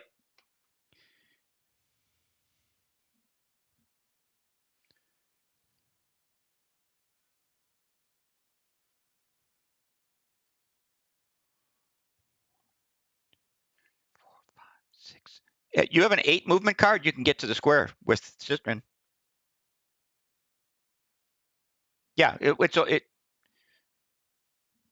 that's it. That's 1, 2, 3, 4, 5, 6, 7. It's 7 to the square. How early can you do that? Because maybe you can do it before the brute dies. Yeah, so you can do it before the brute dies.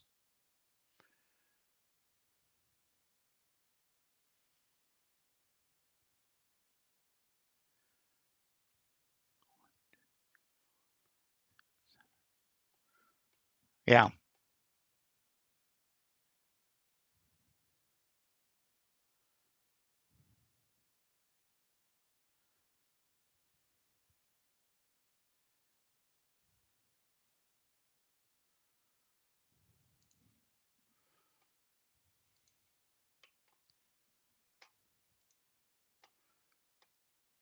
And the Tinkerer is just sitting here twisting in the wind.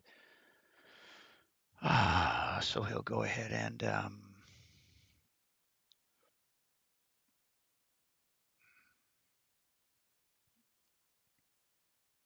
just do do is move.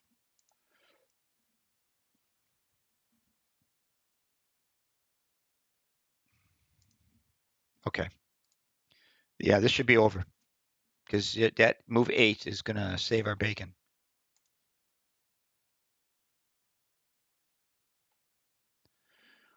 Okay, so move 2, immobilize 1 adjacent enemy.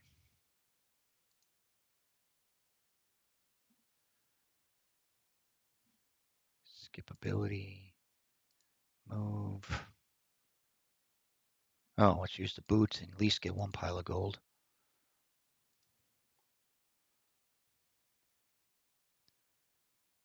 Skip movement. And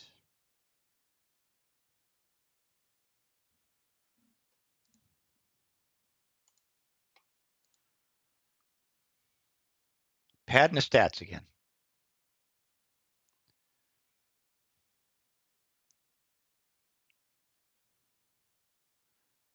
No.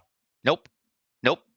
It says or end reach the entrance with all mercenaries to escape. So if you die, you just don't get there. It's whoever gets there. We got to get everybody who's alive on those tiles. So we just got to move towards them before we die. And if one person gets there and all 3 others die, then we'll still win.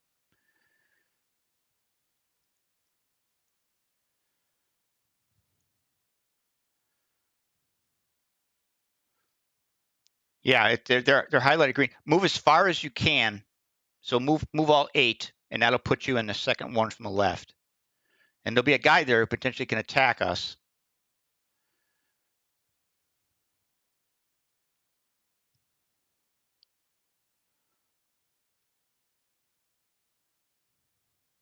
I would go 1 more to give a opportunity to somebody to take that spot.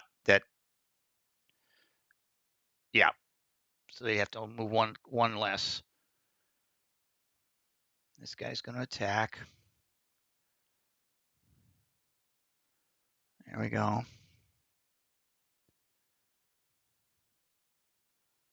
That guy's going to move. That guy, what did he do? He's going to move. He's going to attack you. +0. Boom. Big hit. Need to get the rest of these guys in the room pretty quick.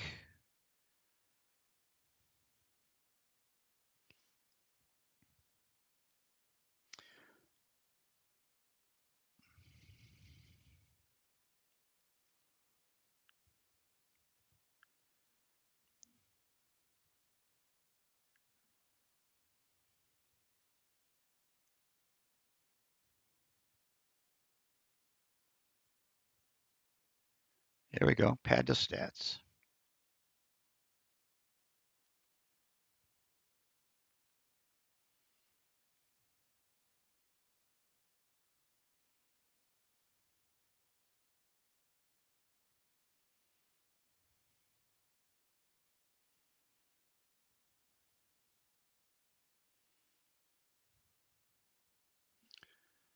Okay, move 4.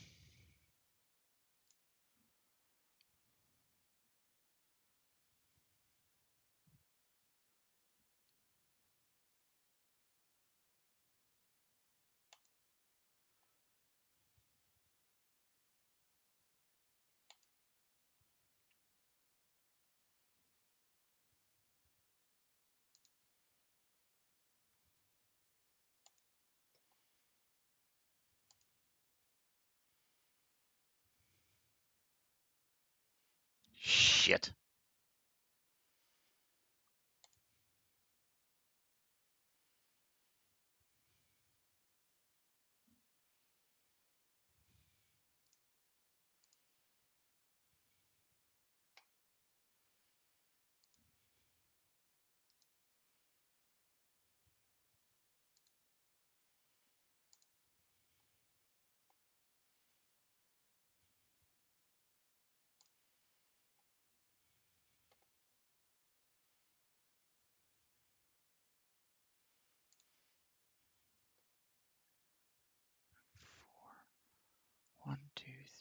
4, right behind Craig. Attack 2, range 3, +1 poison. Attack 5, range 2. Burn.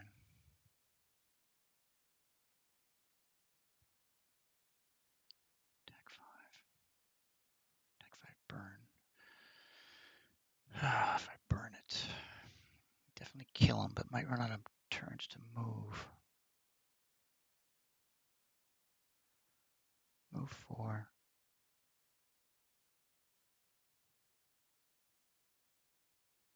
That's the best scenario.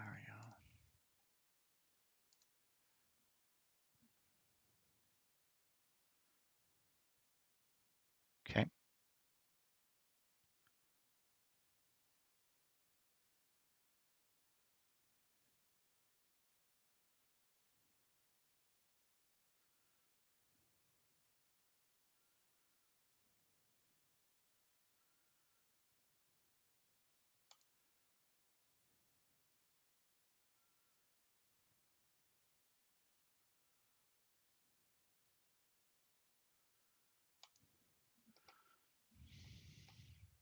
Yeah.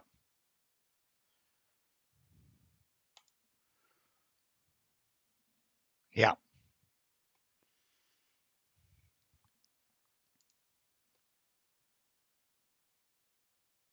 Okay.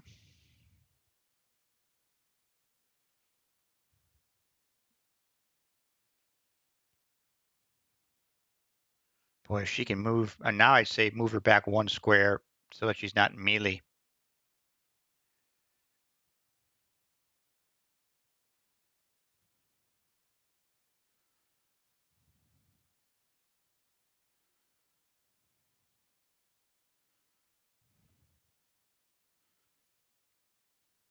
There we go.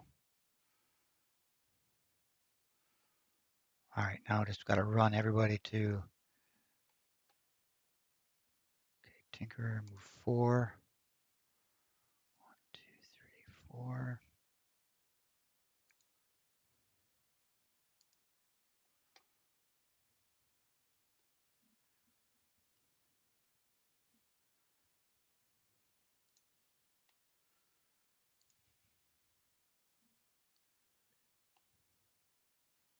Tinker's dead.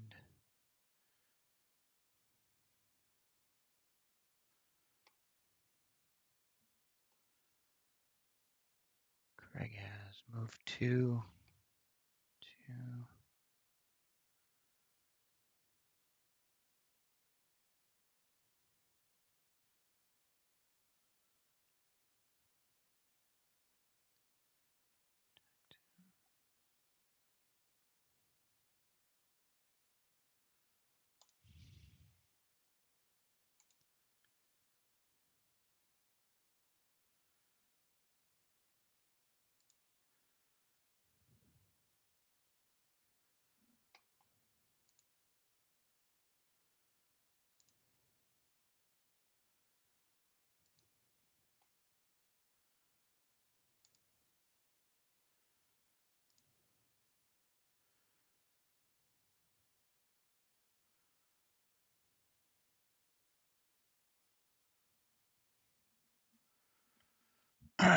Okay, well, no idea what the hell just happened there.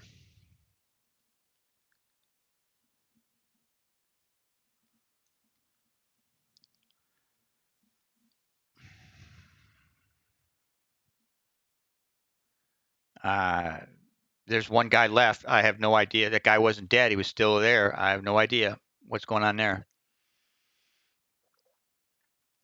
It's something about these goofy rules. Wow. Okay. Well, that was totally disappointing.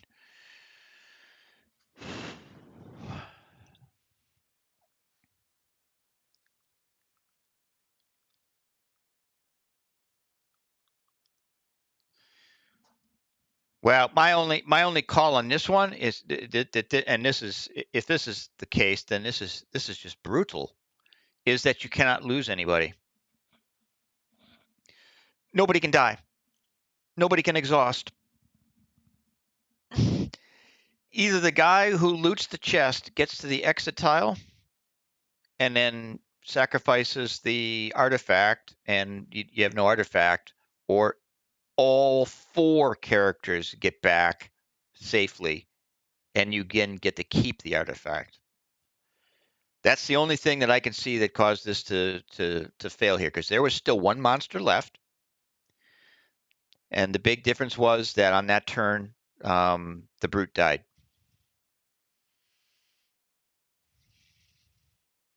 Yeah, impressive.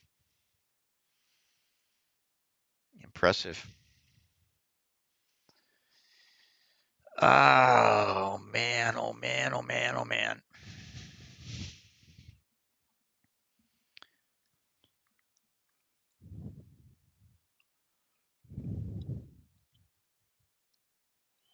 I think it's a horse apiece now. Now we got to think about it. Now that we know exactly how all the mechanics work and what things have to have, now I think we got to look and feel out which of the ways is actually the best way to go.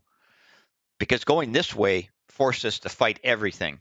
Going the other way, potentially, if it is the scenario, which it appears to be, that the guy who gets the chest has to get to the exit tile to get that part of the scenario, that's the quickest way to end it. That's potentially faster going down the right side because you don't have to fight everybody. But you better have some serious movement, and you better be planning ahead who's getting to that chest and who's got enough movement to get back to the exit tile. So I guess the advantage that now that we've seen all the little messages that pop up on the side there, I think that their text should have been clearer about the exit tile. When you hover over the exit tile, I think it should have clearly stated on the exit tile that it has to be the guy who looted the chest, because it does not state that. I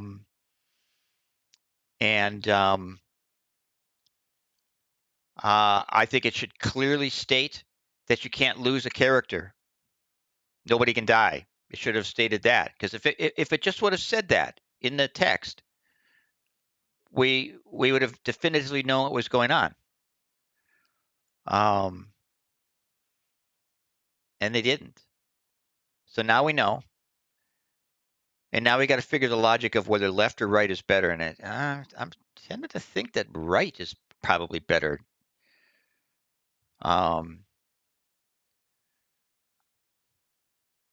But it's tricky to get the guy. Well, and the other thing is do you want to use the exit tile? Because if you use the exit tile, you lose the artifact. If you get back to the entrance, you keep the artifact.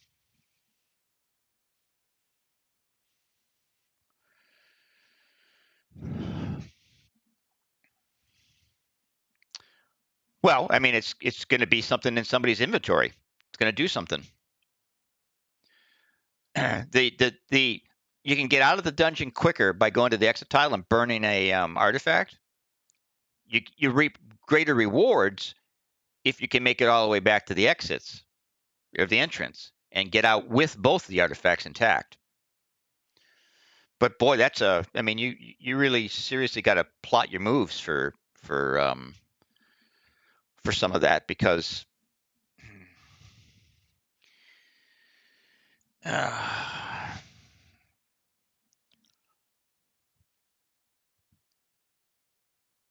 so even if I just want to just make sure that that I didn't hose us here. Even if I had not gone with the Tinkerer to the exit thing, your guy would have died before he got to the exit square, correct? So we couldn't get there. It was impossible. That guy didn't have enough life to get to that square to actually have that work.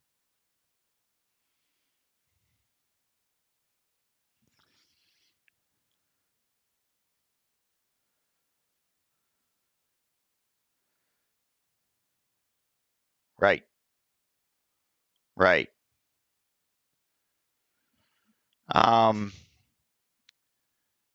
Yeah, that's wow. Living